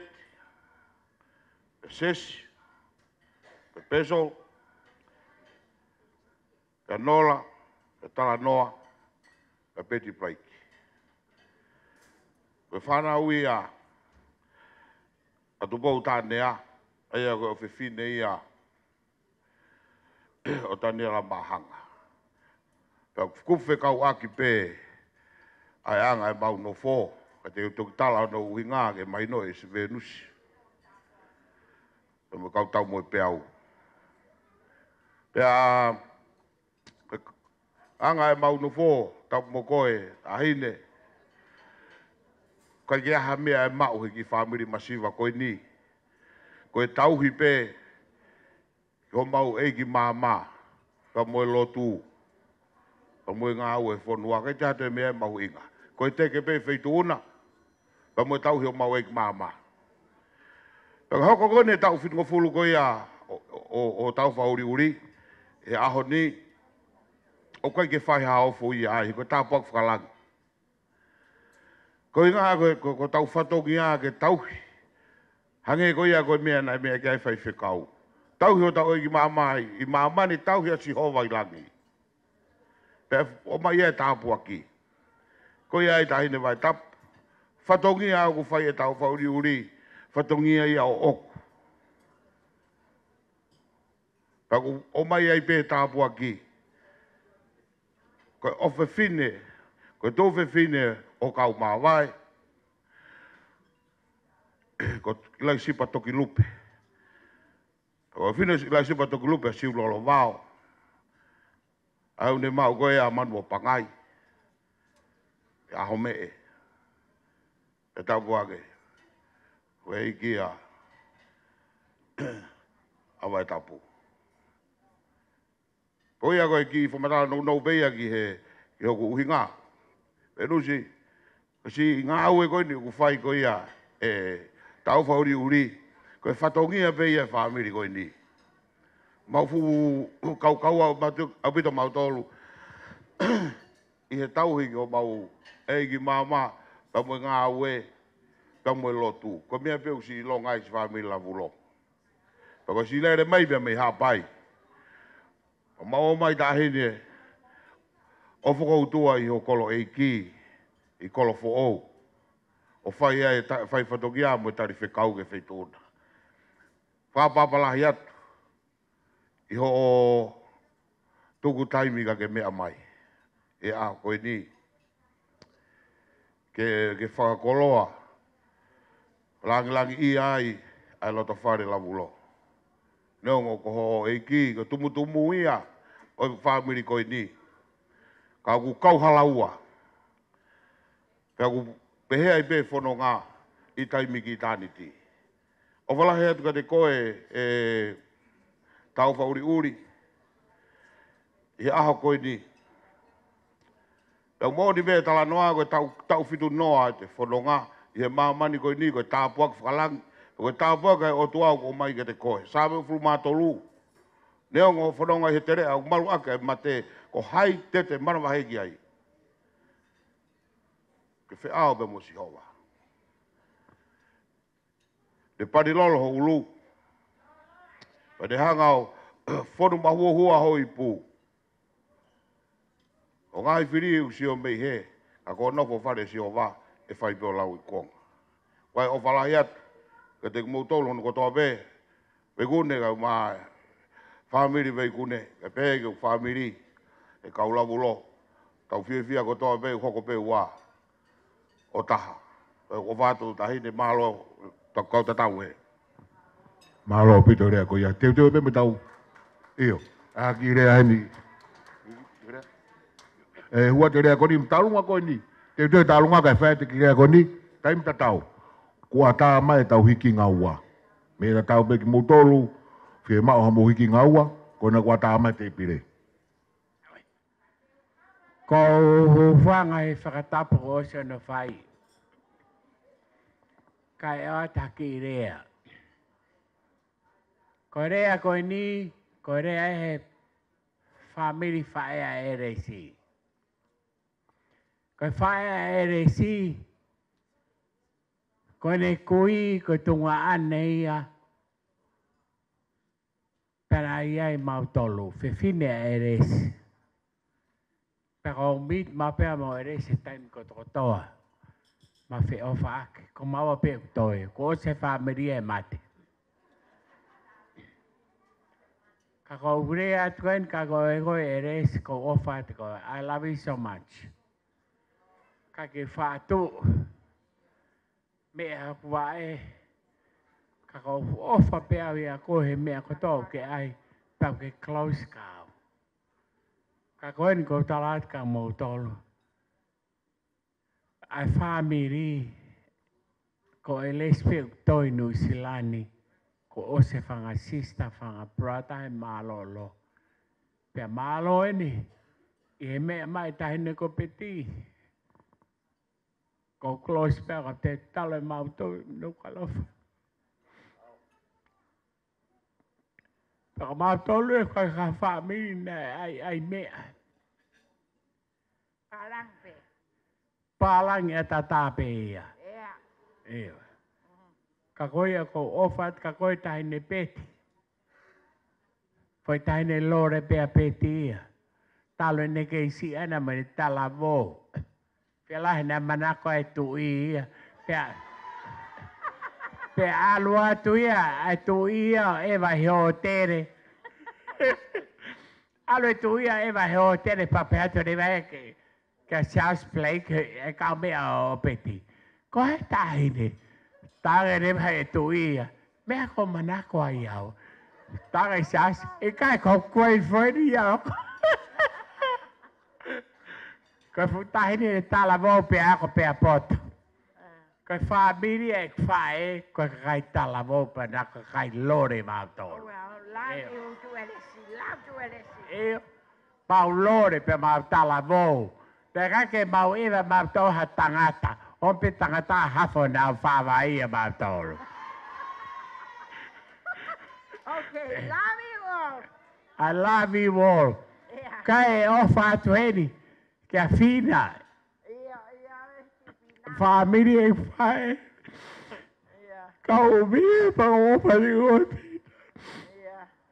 Ko tahine ma telefone ma pe a ke a. Ka ka hala via ko telefone pe. Ko ofa pe a fina ofa. Koia ka ofa ke fami. Eles e togai ma taolunga aha hola. Kai ke vai hale sa ko te asa tai a eni. Te ba te mau ki siva Samoa ko tala ke DJ fe mai siva kai fe mai siva tonga. Koia ofa ka mo tolo love you all. Okay, thank you, thank you. Wherever we are, the lastly and at least, there is something.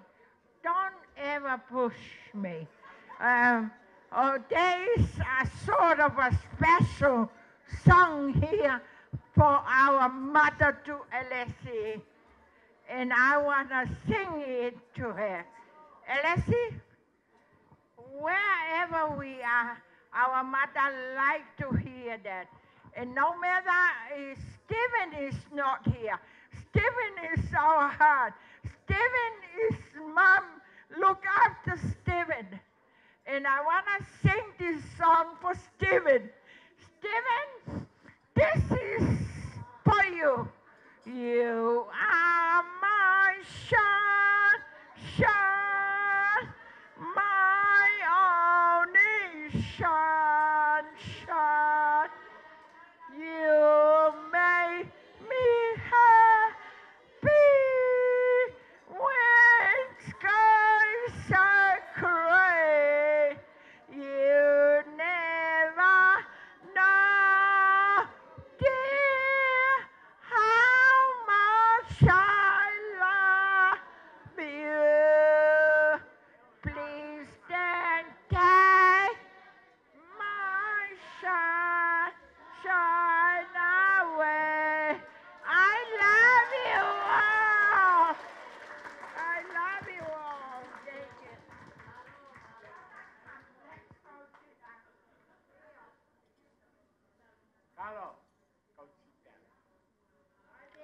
Oh yeah.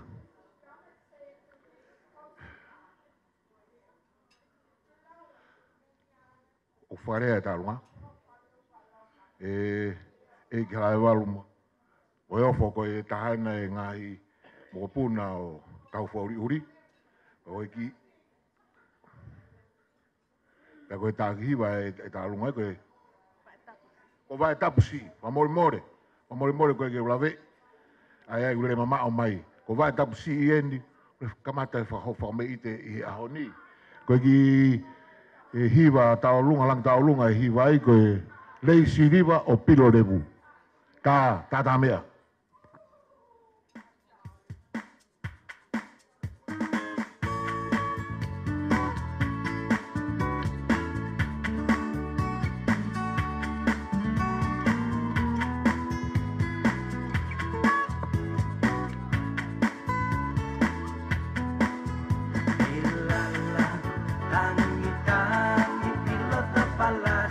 Yo.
vai tapsi.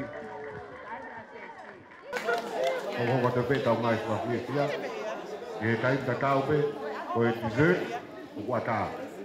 For those people that want to take dessert now, it is available, and it's the same thing. And you can go if you want your dessert, it's right there. Kau hoko ni ke kau rea hoko.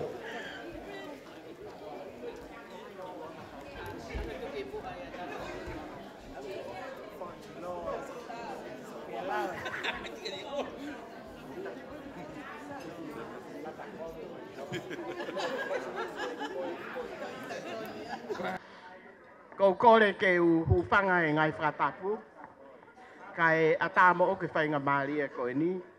Tō mua whakatulo atu ki he fui lupe. Loto palasi. Tahine he lai balu. Pepo ki e whakatapu. Ki a leiti iwa e tapu. Pea mo e katoa e o e fui lupe. Pepo ki he footstool ko eni, ai tahine ko tupou mo he opo, veikune. Kai pepo ki he pewhine, kone uhaana e aho, Taufa'uli'uli. Ki mua ea ko lak whakahoka atu au. Ko selawe aen me sia ko vei o ngō. Ko e whae eni, atu pou tānea. Me halasiliu tapu, pia koe hala koe ni, aine ok mea e tahine kon ko kaimana. Aine, kaimana sisi koe ni. Koe halaia lea motua. Pia koe nofo pea ka inga. Ko awe ko apie he turiki koe, mautolu mu mea ia nuku alofa. Ko awe he turiki koe ki manli. Next door ki manli, a taha, mo e apia ko teu, e sia suesiriana tau ataina. Pea mo Queen Salote. Ko no fo aia. Ko hingo aku ap tupu anga bare mata. Ko tupu anga ko e tangata eiki. Ko Solomone kau futs pila kepa. Na mau hoa ia Amelia Lasini ko ofine ia nuku. Nuku no fitu. Moi anga ha. Ia na whanau ko e lahitaha ko tule. Mo kui whanakawa. Ko ture ni o paana koe ni a ofa tau kolonga. Ko ofa ni o paana koe ni a tupou tānea. Koe tu uia. Sai, ka koe whanau koe na Solomone. Koe kau whewhine, koe lahitahae, ko ture. Pea hoko ke a seini, na mauhoa ke whare a whaa. Kolomotua pe. Pea hoko ke ai mo e whewhine tā ko seerita. Na mau hoa e ke tongo tea haakame. Pea sisi taha ko selanata. He koe mari ai o mahatua ko e ni. A Taufa'uli'uli mo Venusi. Koe mari pe ai whamiri. Ko selanata o haana lolofi. Pea lolofi o haana sein malu Venus. Aia ko ture. Pea hoko ke a ofa. Ko ofa hana tupou hana rita eres. Nai kei moi e tangata e ki he ni pea eke ki ai elita. Fefe hane lau ke o mātua koe ni e na mari family. Pea tangata e ki whaawawa pehe koe tolu mo e whaa. Moko puna tolu mo e moko puna whaa. Sai pehe tolu mo e whaa mo e nima. Ko hiko mana fo muri toi wao piangi family. Ka koe toi hoko whangatu, ona toi hoko wata ofia. Ko ia koe familia, pia koe whanau koe na au wha koe lahi taha tu pou. Na e fofua manaka whewhinea mahanga ki ai. He ko hingo e api ko vare mata, kono meaning na e vare fofonga kotoa pe. He ko kau whewhine na e hoi pua. Pia koe whakamoni koe ne hoi pua e kau whewhine, ko se lai na mau hoe ki hapere ki. Aino hawa Venus. Pea ko ture, na mahoa e ka te wita tau kolonga lo tokolo motua. Pea mahoa leba se in ka whare a wha. Koe nau nofo e halasiri tapu. Koe nofo pea ka inga, o ku nau tau pe ka uhala. Ko vare mata e turiki koe ka uhala e taha, in Fai'aho atu ki a.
Kataki pega toi whakahoko atu, ai whangi tālunga koe ni.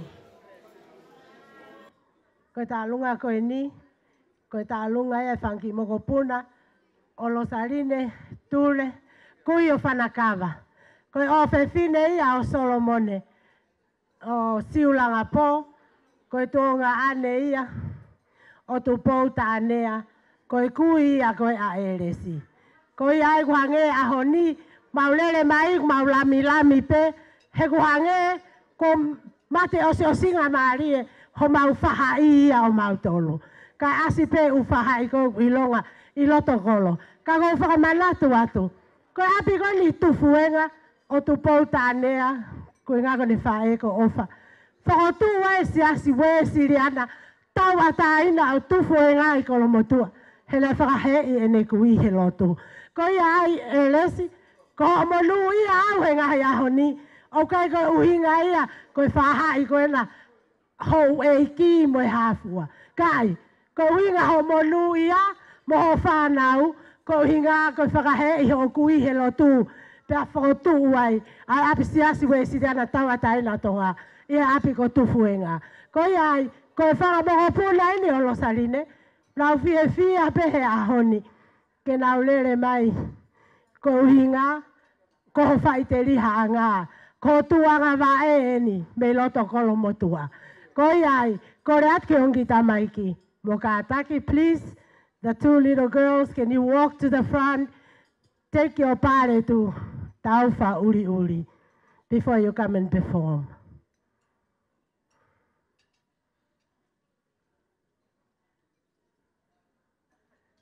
Ko iai matanga, tau lau pe tamai, pa mo manatu ipe o kuai mo whae, tamai mo whae. Ko mau tolu ia, pa wange ko mau lami he ko hou e kisi ai. Api, ka neongo ia kai ke tuku hange ko lau, kai ke tuku e waka kai whaiha kakau. Ko aho e nia e vare ia tama, pa neongo e mau masiva, ka ko mau lere mai pe ke whakakato e whatongia. Tua whatu. Marie.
Malo, hoko ai pe Taumoepeau whapietia.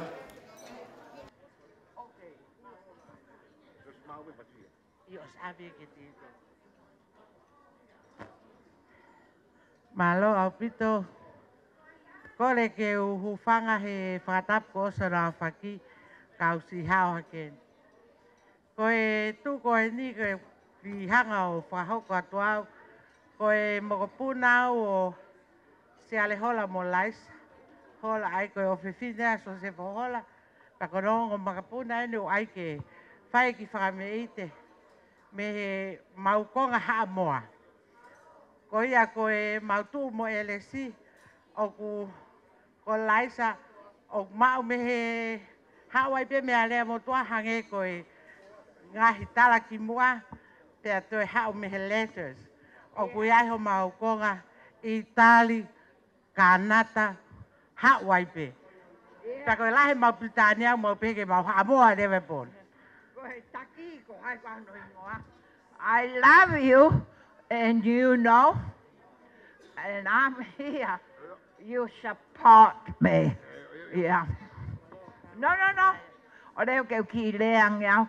Tukuange mua e whanau hok whangatunga ne ke o te nau. O mai o take advantage of me.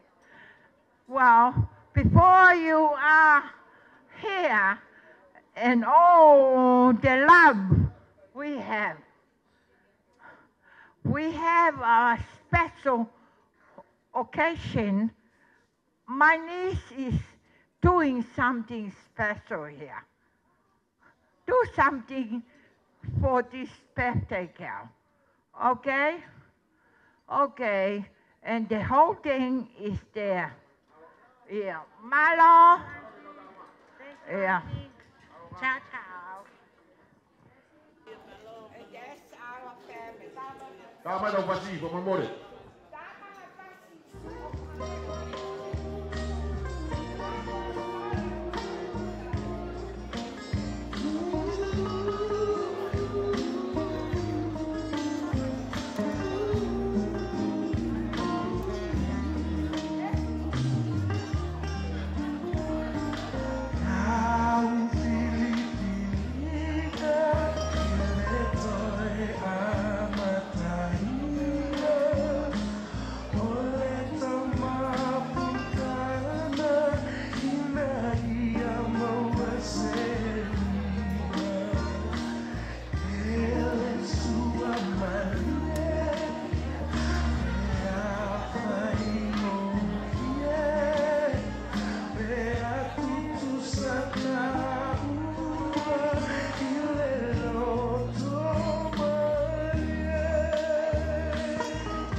Malo se fua, malo se fua.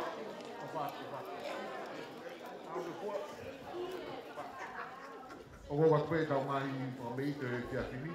O wai ko mga hirea e whanau. O hu te mai nga hirea e whanau. Te anga ta o lunga e mau mai. Te anga ta o lunga e mau mai. Hoi ni. Eo. Ko tau ta lunga hoko e ko po ta nea. Te mai mau pe no pasi e. Ko mo puna pe no e si ngai no e tamai ko ni ko ta nea e.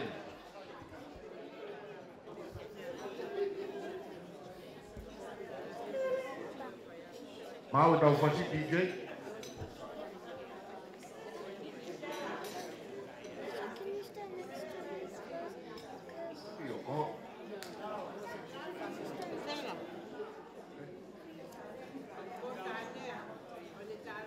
Ia ko tōpei talunga tu pōtānea koe tahane ngai moko puna o Taufa'uli'uli me hanga whai koe me whai talunga koni. Koe tau ingoa whokeni ki he pōtānea rahi koni na utuku ai. E ko pōtānea rahi koe whai sase nea tamai. Ko me pine ia o tarina mahang.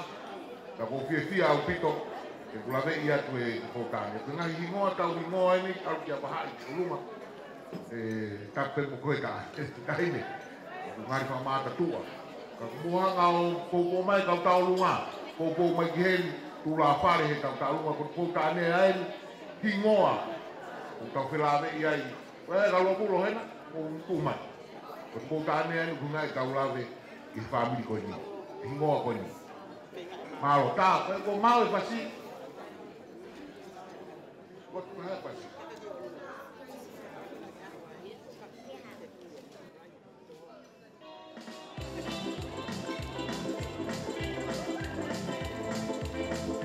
Mari.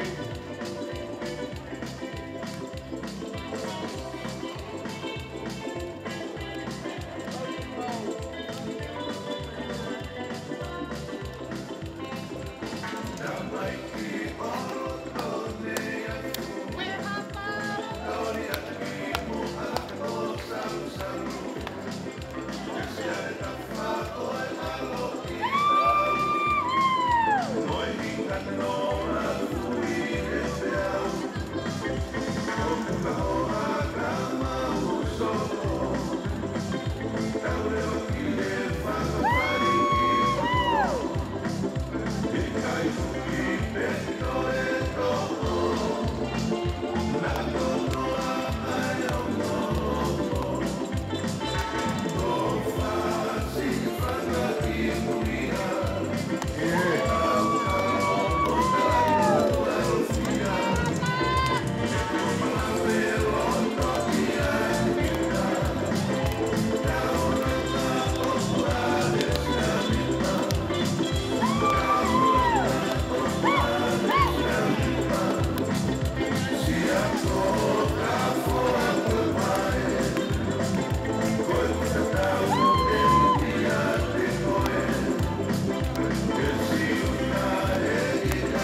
mai fa pia.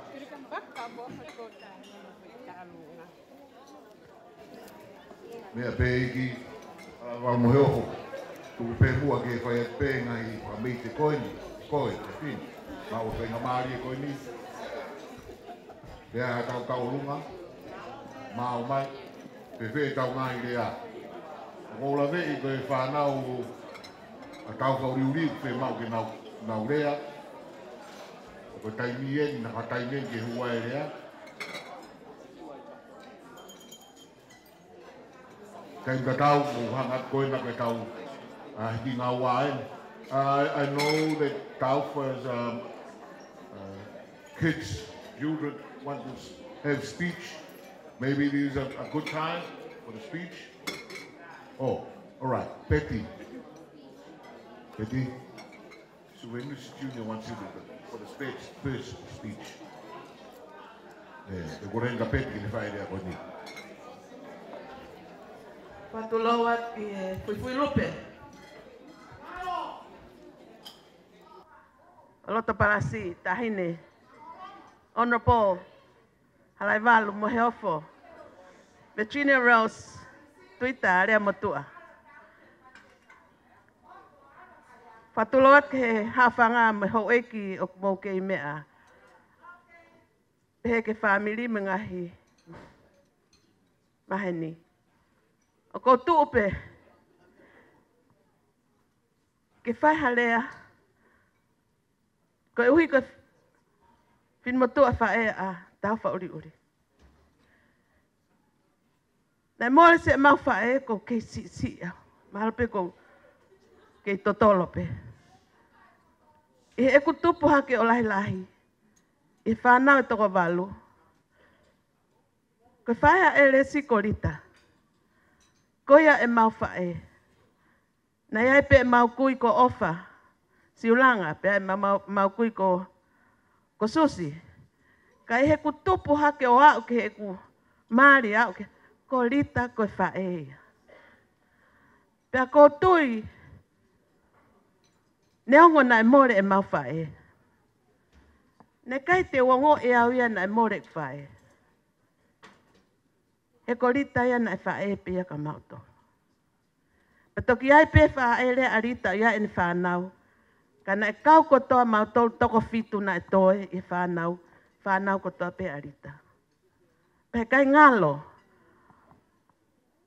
Ko e whewhine a rita na e mahalohi. Ilo ka inga. Ko e whamiri o lavulo, ko rita nai auki ai. Ko e whamiri o lecha, ko rita nai mumuaki ai. Mau toki ilo ki mui a ngai vaa e whamiri, ka ko rita. Pa ko whakaamuange mai, ke whanongo mai. Ai mau ngai whanau mo mau ngai moko puna. Ke aha taha e hoko ka rita. Loto lahi. Ilo ka inga, fua ka venga. Pe neongo, he taimi lahi. Nai toko taha pe a rita ia. Ka nane whanau kotoa pe ka mautolo. Pea kou tui au ia. He kai ngalo ia. Ia tek mautolo toi ngai ngai whanau. Koen ko peso leni o kui heni. Toi anola o kui Amerika. O mau nofo aki a rita. He na e hange a rita ha pure kolo i nuku alofa. Pure kolo he sias katolika. Pure kolo he apia katolika. Pure ho mauhala. Na kai ke hame ai longa ano ia. He ko whewhine koe nina e. Ilo he taha kotoa pe. Pea ko whakaamuange mai ke mui he halau rita. He koe ofa koe no whai e Taufa'uli'uli. Koe ofa e na whai e rita. Na ofa e ke taha kotoa pe. Neongo na ele o lahi. Neongo na hangeha fuu. Pure whakawahe.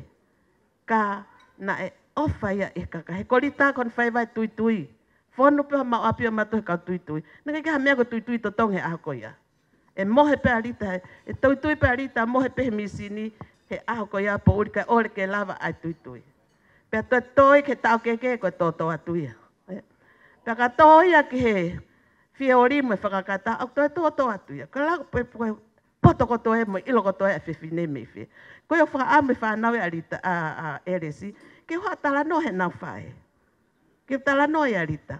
Pea whenga rita I tonga o ne o mai ne whanau ki New Zealand. Koe ni ko ki nau torik nau hen kono ngahi moko punai ni o nau I hen. Ka neongo ko ne mama o atu. A ta o kete koe ni. Mo whae koe ni ka ki mautolo. Ka aku ola e ne ngawe. Koe ni ko tau wakai at kia Taufa'uli'uli. Neongo na uto o tamai. Maha ko tau tahataha ko whae re tahi ni koe. Koe futahi ne lahi. Koe mamafa. Koe whaafua mo whaatangi mo. Koe futahi ne tokanga ke pereti mo ngahi mea koe ia. Ka neongo e koe tahi ne poto. Koe tahi ne koe nina e poto. Poto lahi apia ko. Na ne mau ne kalasi I sa mere. Ka koe hamena e hoko lahi ne pau u. Turi he apia, turi he ako.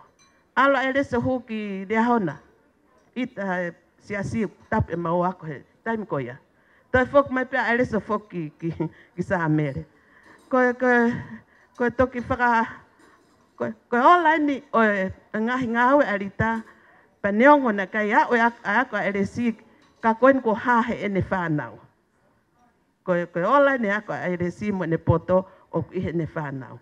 Pea ka inga ofa. O ko whamalo atu au ia. Ko fie tau mai. Na whamalo atu he kua au ko hinga. He tokolahi a he ne koe ke wakai ki ai. Te ke whetau lako moto. Ko whihi e ko fu tunga ane mahalo. Matok whetau lako mahe ahon. Pea ko viola e mo whanau ko ia.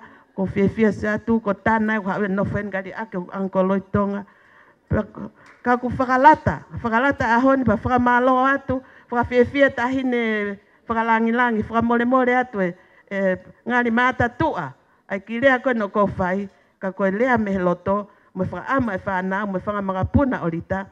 Ke rea ia Rita. Pa koe Rita was a rock. She was the rock of the family. She was everywhere. She helped everyone. And she would tafului everybody. Ka pake ki na whae mea ne tālatu. Ka neongo ia, whakamalo lahi atu tamsi vei kune. Watulo watu ki he wheituuna mo hawhanga. Pehe ki a leiti vai tapu. Mo tol kotoa koe ok mea. Malo apito whanau hau eki. Ko ofa lahi atu kok whamiri ki a sela mo losarine mo lava mai. Mo brother Basil. I thought you wouldn't be here, but you're here. Thank you for coming and listening. Malo apito. Malo. Te tau hoko atai pe tau ngahi rea, ka pa kua tālunga he hoko mai. Te whawhi e ni, e tam si lahi. Taufa'uli'uli ki a whaiha rea.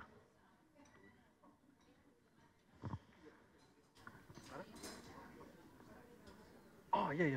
Malo. Let's give a big hand to the birthday girl today.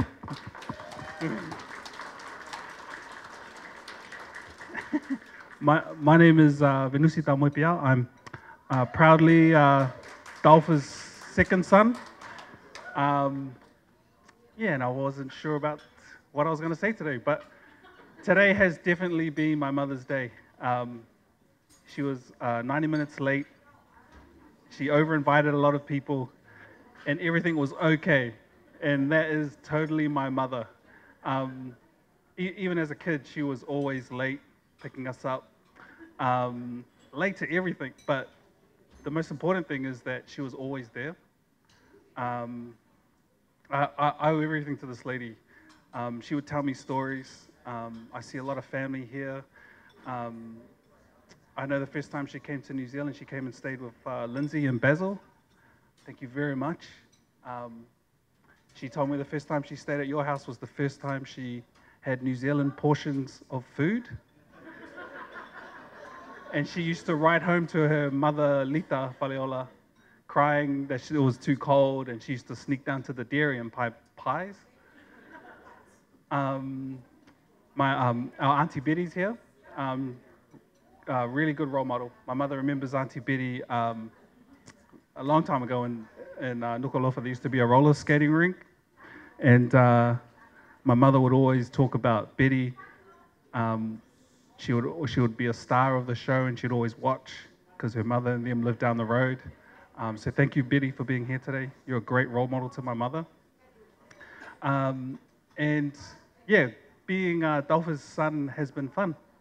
If I describe my mum, she's fun, funny, loud, and loving. And just shown by pure example, I've seen her raise her grandkids. She's always there for us. She always gives me advice. She tells me stories. She told me a story the other day. I like to come home and have a cup of tea with my mum, and she told me, Junior, you know, it's good that you like a cup of tea, but money can't make you a cup of tea. And I said, yes, I need to find a wife, Mum, I know. And when I think about my mother, I know she was cheeky to her mama, to her mother Lita, and to think about a girl that came all the way from Nuku'alofa, all the way to New Zealand, to raise 3 kids. Kids are well educated, business owners. She's done really well. And when we were younger, she asked my mother, her mother Lita, like, Lita would tell her, your kids are going to grow up and be smart. And she'd always say, I don't know how to make them get degrees or do this. But you remember, Mum, Lita would just tell you, like, all you have to do is just love your kids, be there, keep them warm, their clothes. And that's what she did. That's what she's been doing our whole lives. Yeah, that's what you've been doing our whole lives, Mum. A story that I always keep close to my heart that influences me is her mother, Lita Fai'aho, used to sew a lot of clothes for her neighbors. And she was very generous. And with the money, Lita used to save the money because eventually she would use it so that the kids could migrate over to New Zealand. And my mum would always be by Lita's side, like listen to her everything. She'd always be cheeky. My grandmother Lita would always have to tell her off. And then sometimes my grandmother wouldn't get any payment for some of the sewing. My mother would ask her, why are you sewing clothes for these people and they don't give you any money? And Lita used to tell her, like, all these things that I'm doing are for blessings that I won't see. Meaning, everything that she does, Taufa will see. And so she always tells me that story. And growing up, I know my mother does lots of things that I don't see. And I'm sure your parents do the same thing. And she's done a lot for me. And today is a blessing for her. Mom, I just want to say thank you for all the blessings that you've given me and all the blessings that's Lita's that's passed down to us. And before I go, I just want to introduce you to Alessi's great-granddaughter. Olive, can you come up here? Olive?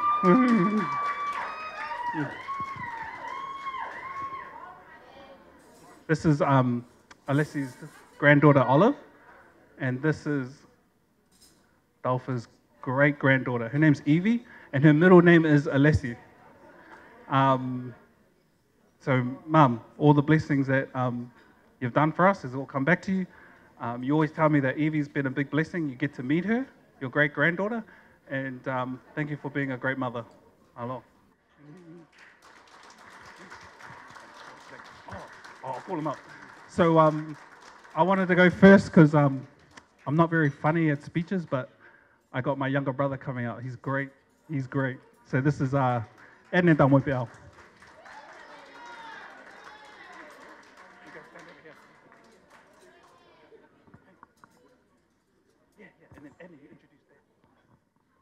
Thank you, Junior. Thank you to our guest of honor. Thank you to all our beautiful guests tonight for being here. Thank you to my beautiful wife. Welcome everyone to my mom's wedding. Mom, you look beautiful tonight. Your dress looks beautiful. My name is Adnan Aho Dalua Taumoepeau. I'm my mom's youngest son. I was named after the world's biggest guns dealer, Adnan Khashoggi. Thanks, Mum. My mum always made me proud of myself. Walk tall, back straight. You're not a whakalei. She never pressured me, always held me up high. Smile, dress nice, feel nice. You're not from the bush, you're from Nuku'alofa. My mum was fun. I remember some days we would just drive in a car all day, visiting family and friends, going to events we weren't invited to, having to take plates of food to the car to take home. I remember McDonald's first refill machine, and she would fill up her 2-litre bottle. My mum would always show us a lot of love, taught us to love ourselves, to enjoy the simple things in life, not to worry. She was the true definition of tough times don't last, tough people do. She would always turn up for us, even if she was 3 hours late, but she was always there to take us to school, to rugby, to eat. She took me to Tonga for the first time, my first holiday, and she left me there for 2 years. I learned a lot living in Tonga through my Auntie Betty and my Uncle Siasi. Best thing you can teach a kid is travel, so thanks, Mum. Mum always would tell me, get married, have kids, make sure you choose a good wife from the city, not from the bush. And so when I met my wife, Rebecca, my mum and Auntie Betty loved her, and Rebecca gave me 2 beautiful kids, Hunter Aloha and Frankie Mia, Taumoepeau. Sometimes I look at you, Rebecca, and I think, damn, you're a lucky lady. At our wedding, my dad, in a speech, gave me advice. If you're wrong, shut up. If you're right, shut up. Well, Dad, you've done a bloody good job. Thank you. Thank you for that. Katoanga'i hoko. Penusi. Kamore pe. E whanau e niu nanga tā mai ka tepe whahoko atu.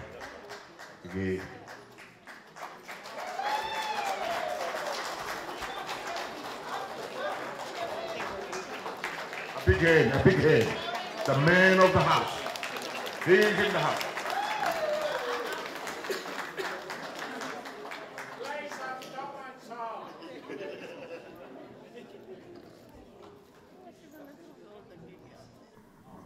Ufanga e whakatapu.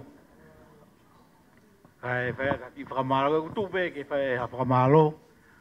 Ko kakato ko toa e oTaufa'uli'uli. Pea ka umea na teu keurea ki ai, ko os mention ko toa. Ae ko pe ku tonu pe ke utupe o whai e whakamalo. Whakamalo he kakai na e tokoni. Ke no teu e whare mo, umea pehe. Ka whakamalo at ka mo tolu. O mo tuku taimi ka mo mea mai e taimi whaingataa koe ni. Ke tau Katoanga'i whakawhiawhia e tau whitunga furu o Taufa'uli'uli. Ulahi whoke lawa e ki he whaiwhatongia. A ko mau whaamiri whoke. Koe kamata o e whaamiri ni o e Taumoepeau, ai koe kui aku whaiwhikau. Ko ene koe tangata e kiwaka. I ono karia pia ki hene taha ene ono whatongia koe awe holo e tui moi kui. Tēnā e nau whawhangia ofi pe hapai. Pia whenga pe e kiwakani o nau lava pe o hamouri. O tō ai wholofora ai koloa koe Taumoepeau. Koloa me wharelahi. Pia ukei whai pe whatongia koe. Ai ni ukei hoka tupe e whanau. Pea he kai kei koe lawe ke fuoroa. A koutou e watupe e whakamalo ke hou eki. Ia harai walu mo e ofu. Mo kana se inu pou veihoro. No pele veikune. Ho mo mea mai ango tamaiki. Ke whakapapa te mowhai whakamaro ke aho e whewhine. Whakamaro fuk ki a waitap. Ene kei mea furoa i he whewhine. Ka koe nā tae whaiwhatongia ai whānau. Peo kai koha mea a whou ki e whamiri koe ni. Koe mea pēla e tuku mai, ta koe mea o kei tuku whaho. Pea kai ki koe koroa, lewa e ki lea kai taua. Mahalo. Mahalo opito.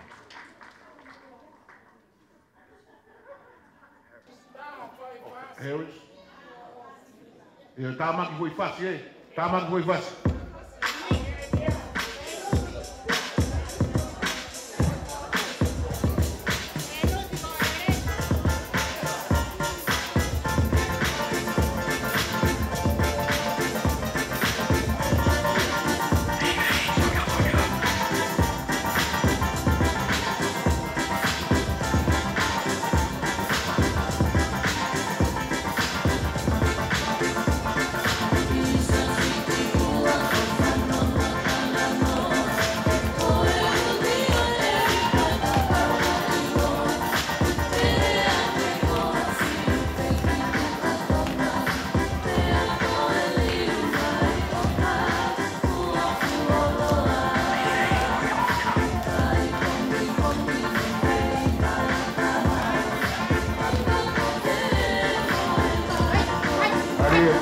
Marie.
Can I have your attention? I have these young ladies. They'll say a speech. And just bear with me, move on one more bit. We're going to get a fire and a kidea, get a kui. And Tauφa'uli'uli.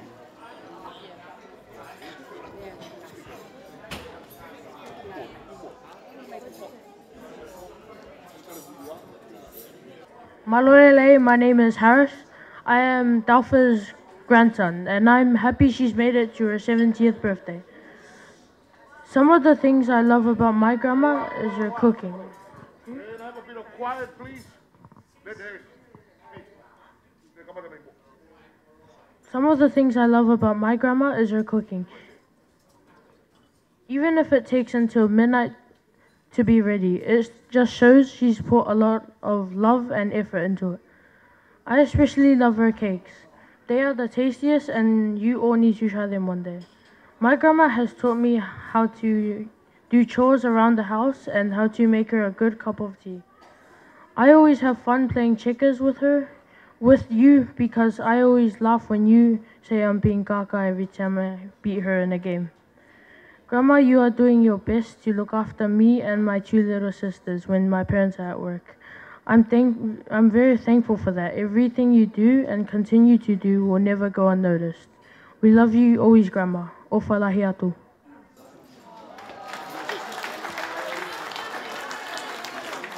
A big hand. Paspasi ko to kaya. Paspasi. Okay, we got a dance coming up. Have we got the dance line up? Mau mai taunga. Mau mai taunga. In the meantime, ta pe ki wei pasi. Bu wei mu ka ta kita lu hoko.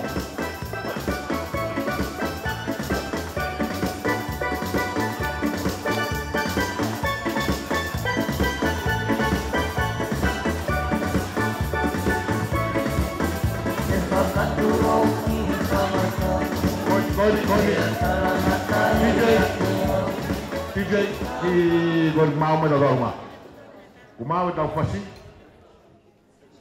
của mau về, ok đi mau về, cái tụi mình đi phát xí được tao, lo ngồi ní, DJ đi phát ngô mà bây giờ mình làm vậy tao mau về hôm nay, cái đám bên đi phát snow no, rồi coi được tao cái mau mày.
Đây hang cái men nó vào hoa cái này thì mô tô về để mà phán á, cái tay mình đóng tay cái coi ní, quá đa bể có đến cái pít này có Fiema'u pít cái phải gì đấy, ta muốn lúc cái phần mà đi cái hậu phải anh này đấy, cái phần số kia quá đa bể.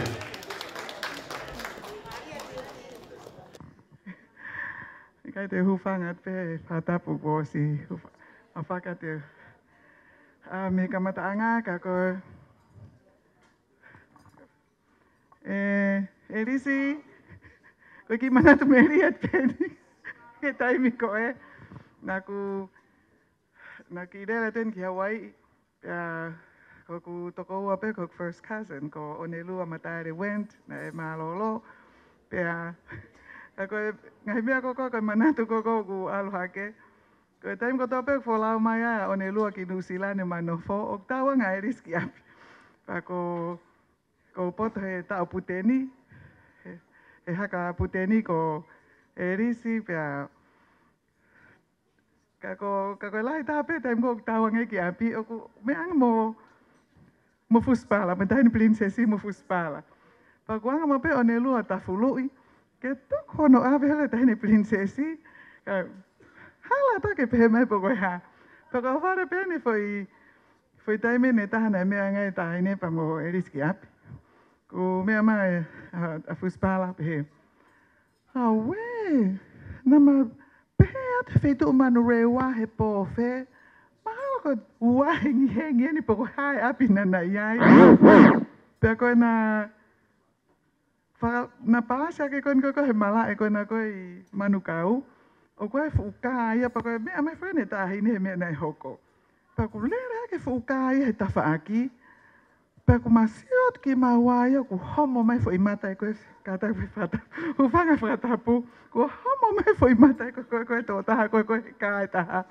Ko ma ngoi ki mawaya ko fute volo peko atunga fo ko mala en.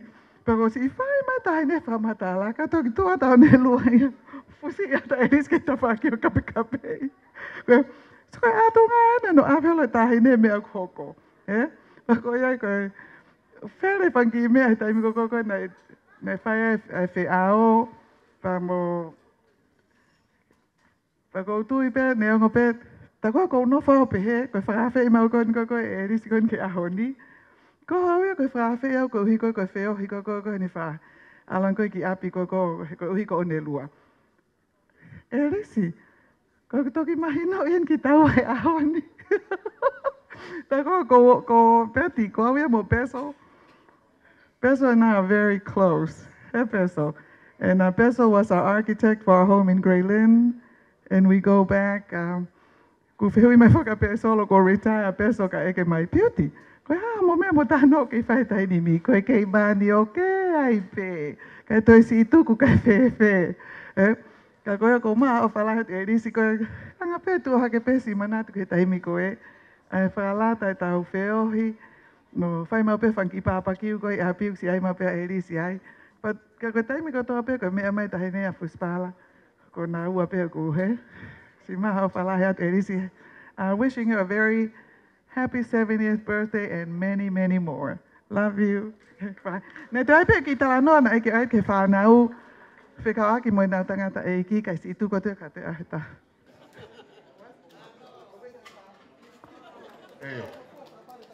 Sai be, malo bito pit. Sai be ka ko kafe ke ka uma, mai. Iyo, koi, mamai.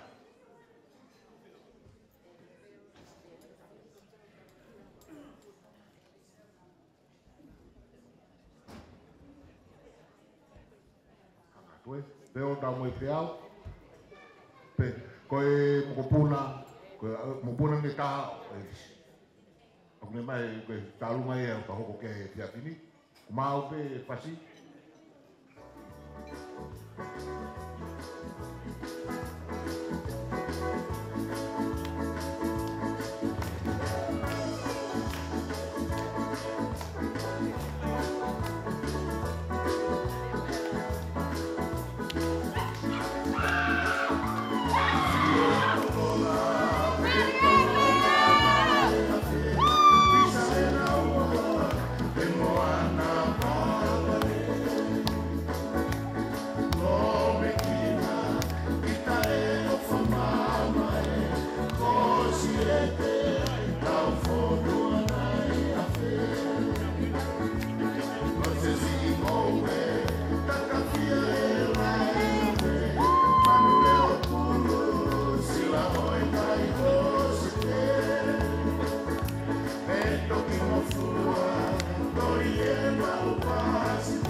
pe ta wau me ke ta ai kui ko tau katoanga.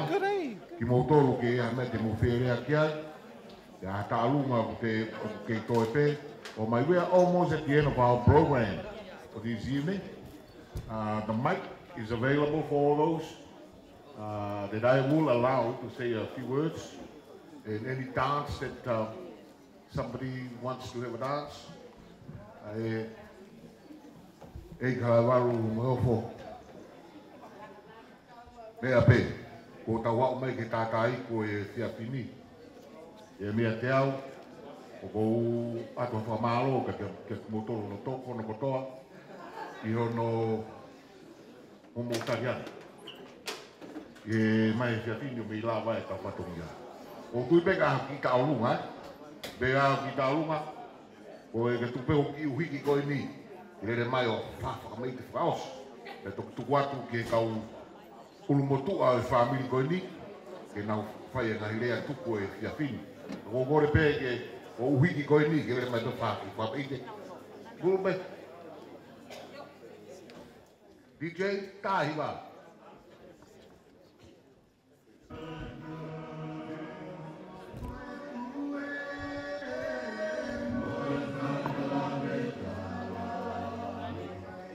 La volo kutoa pe. Bien. O Fai'aho o uhiki koe ni la sipa kupe. Mea pe tahili ka tupe ke o Fai'aho o uhiki koe ni. O ki la sipa kupe Edwards. Pa ko la vei pe na uhe. Ko mea pe motou mo e ki au. Pe koe pa pe pai. Na wame ite. Ye Fiapi. Pe kotoa mai e mama e koe a mama koe pe tai. Ai mama ta tuka i tai.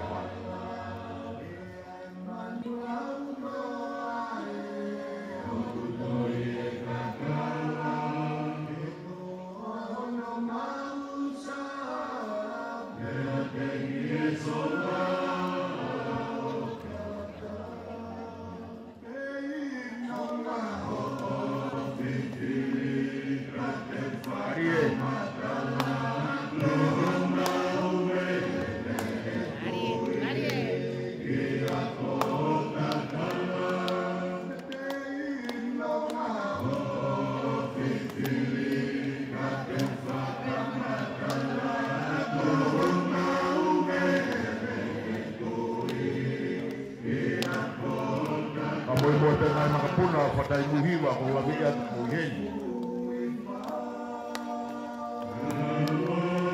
Taumoepeau Taumoepeau pa po yung kupine.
Maloa. Malo to grupe. Na si pa to grupo ta mo fu megal. Ko fa mo mo ka viola. Con. Ko ki mo to family eiki. E pe mata bua. Pau pe ke he. Io. Ta koe. Ta wa man ke kai mu e ko kalama. Ko tu kwa tu ke fa ko ni fa ta ure ka os. Ko wilo be ko fa lo. Ko tau pa malo ne fa si menus. Ko ki poi poko mutu ko no fu ki re alfa pa malo. We are coming to the end of our program. And it is vital that I'll ask someone from Taufa'uli'uli's paternal side of the family to say one word or two before we all end. And now, is there a Fai'aho here? We start and we end with a prayer. I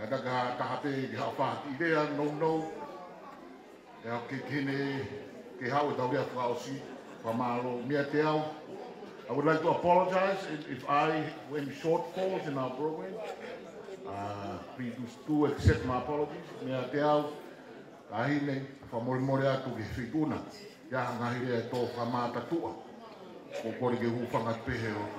Ia kāka whai whamāro.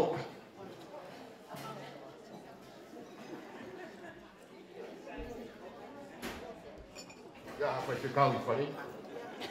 Ko kore pe ke hūwhanga he ngai whai tapu o te apa he kamataanga o whai mai. Ka tā ka te au ke whai e whakahoha a koen ke whakamaro ia ai aho koe ni. Koe ulua ki tau whawhetai ke o tua i langi tau potu. Koe oni omi ha aho whakaofo o whapehe.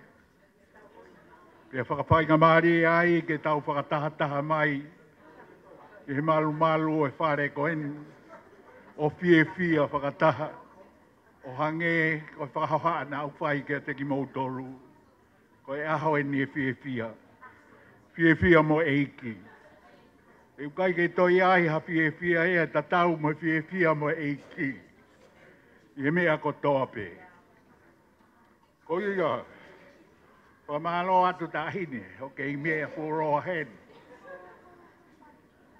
mo whakalangi Katoanga koe he tau fitu noa o Taufa'uli'uli. Hai tai fie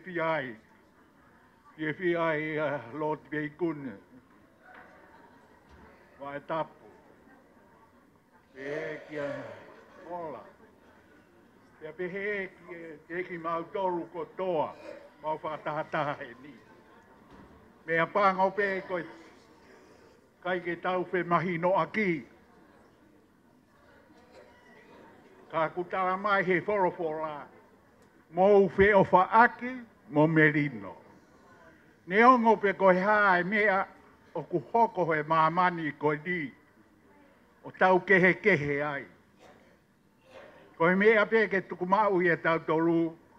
Koe whe o whaaki, mo merino. O whātu ki a peti. Plek. Kai ke urabe. Koe. Ko awen ko kei mo i pepe me he potu ngau e polisi. Ne ongo ko more ho sipaniti o whaanga. Pea mo ki nautoru ko toa. Ka kui kai ke urawe i puka mea o kei whakamo ui ai au he eiki. Mahalo ko ku fia. Ke urawa haka. Mo tau orunga. E whakafia i ki mautoru. Ne ongo. Ai horo ai la a ke tō. Ka kou kei lava pe ia. Koe kakape he si te pū o whaingata a ka te ao. Ka ne ongo ia. Ko ki tau toru. Tala mai he forfora. O ua te mohu matawahe. He kuia te ki mou toru. Ai mama whakamo ui a eki. O ua te mou te teki. He ku malu i ki mou tolu he iki. Pea ne ongo e coronavirus o ko vai mamani ko I kai ko me ia e tau tu tamaki ai he o mai be he kia ai mea kotoa ne o si afio I ia mea kotoa pe malo atu kia piani e keke whakapo whakoe e angari ia o e whahu I mou tolu he whamiri koe ni ka mou hohoro ki lalo o whai e mea koe o lere oua te tau piu he whai lere oua te tau piu he o whai whakao si ake e whakao haa o whalahi atu kia te ki mou tolu ka tauange ke awe hao ki mou tolu e ki mou takitaha no whaanga ko ia te whakao si aki ai whakao haa koe ni ke whai ha tau rotu e koe mea kotokotoa pe tuku pe ke i ka matanga tuke e ki tau merino ai bo peo whai koe ni koe ngatanga en te tau ngata ki tau toro kai ke I hoko pe e ki ia tau I ki tau toro kai ke tau masiva ki tau toro habeata koe ia koe lotu wen o tua mafi koe mau tamai whahewani e fion whawhetai ke aho whakakoroa koe ni pea ke whamahi no mai o kuiai e aho ke mau fie ai o kuiai e aho ke mau tangi ai a whamahi no mai he a fiona koe kakai o kuofa ke he a fiona pea whe ofa aki I whamiri mo e kāinga o kunau fie whakataha o kunau tangi whakataha ka koe iku anga mea kotokotoa pe he kakai o tui pikitai ke a fiona koe mo ui taenga taha whawhetai ai haha whakaloa koe ni o me whainga maari e mo ui ke mau ina siai lau maari e re iai halai walu mo heo koe whakawhe whakalangilangi e aho koe ni o hai e tai whiwhi ai he koe me ai nai mahe ni pekia e whamiri koe ni koe whai totonu koe hoko koe kau sevaniti koe hoko koe kau whakatoa ki lalo koe lotu mo e whawhetai mau peke hea fiona tā mahe whorwhorako ki nau tolu nau whai whawhetai ki hea fiona o ku nau Fai'aho whakalangilangi I pea teke whakahaa mai ai hala e mo ui kia teki mau tolu hala e mo ui o sisu glaiskia ko ia pe e hala ko ia pe e mo ni ko ia pe e mo ui ko mau kore ia ma tau tap ki he fiona whakamore more I ki mau tolu e mau whaianga hala kai tuku mai beho me si mo keresi ke mau ina siai poronga mo ia he po koe ni mahina koe ni tau koe ni pea pehe me I taimi ki I tāniti eiki mau hopai ha ke whakataha I mau tolu mo ki nau tolu whaingata ia whakasino whakatamai whakalau maari nau tolu o kutangi ko hi ko masiva mo paia mo tuku hausia eiki whaulo mai a hawhawhonga ki mau loto ka